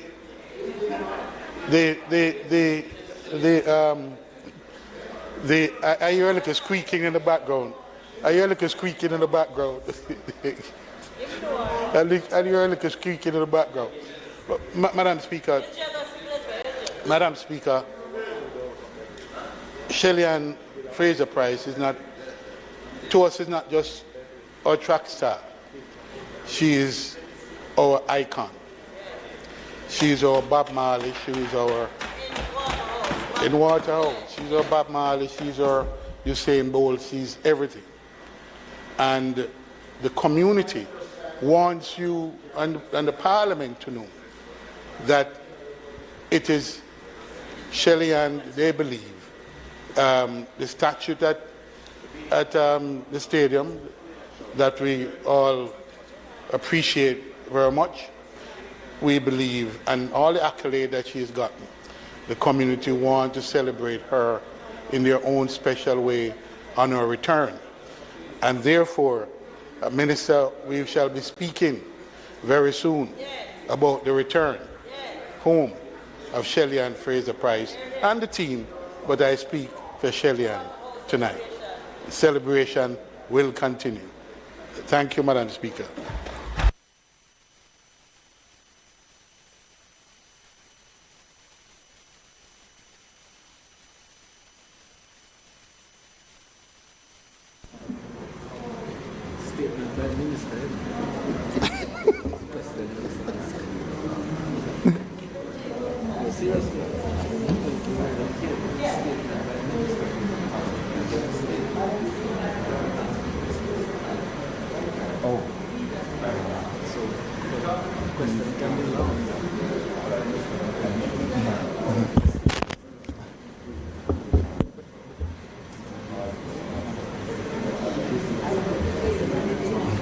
Madam Speaker, if it so pleases you, Madam Speaker, I too would wish to register Jamaica's heartfelt pride and joy at the performance of all our athletes at the World Championships.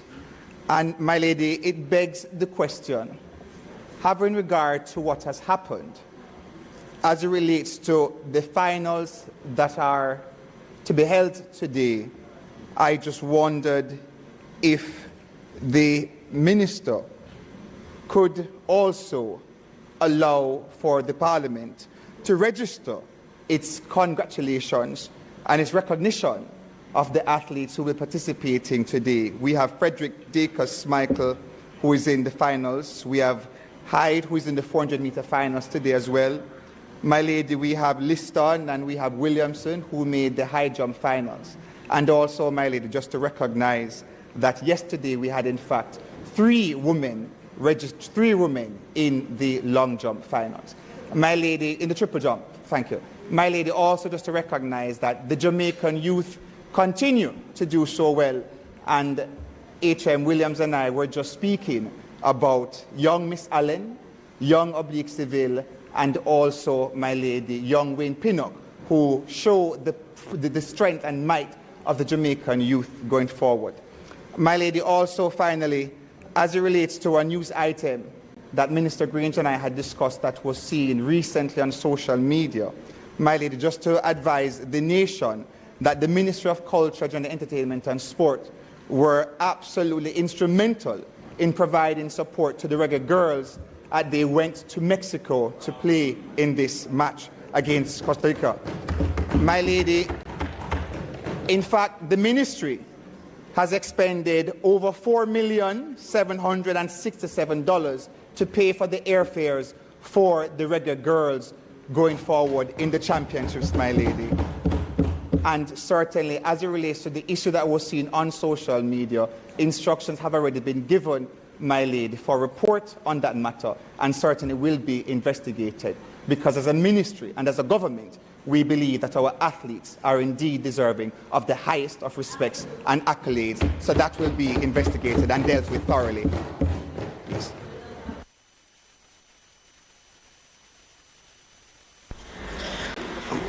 Madam Speaker, I do appreciate that this Honourable House would like to continue its tribute to the great performances of our athletes, but more is to come. And we are expecting much more. And then not only is Oregon going to provide more, but Birmingham will provide even more. And so it will be an appropriate occasion then, when we return, to be able to be fulsome in our encomiums for the great performance of our athletes here and abroad. So, Madam Speaker, it is not intended to do any further business for the day, but just before the motion of adjournment, I'd just like to remind this Honourable House that we will have our last sitting next Tuesday, the 26th for this season, and we will be back on the 5th of August when we will receive the President of Namibia for a special address to both houses of Parliament starting at 2 p.m. on that day. So we are just reminding members, we have already sent out a notice to that effect. 3:30, I'm being corrected appropriately. It's 3:30, not 2. 3:30. And just to remind the House for good order, that the sitting will be a sitting of the Senate, to which the House of Representatives will be invited. And that's so because the Governor General is going to be present, and he can only attend the Senate and not the House of Parliament. So, Madam Speaker, I therefore beg to move that this Honourable House be adjourned until Tuesday, July 26 at 2 p.m. at the George William Gordon House. Members, the question before the House is that this House do adjourn until next week, Tuesday at 2 p.m. sharp. Those in favour? Those against? The ayes have it. This House is now adjourned.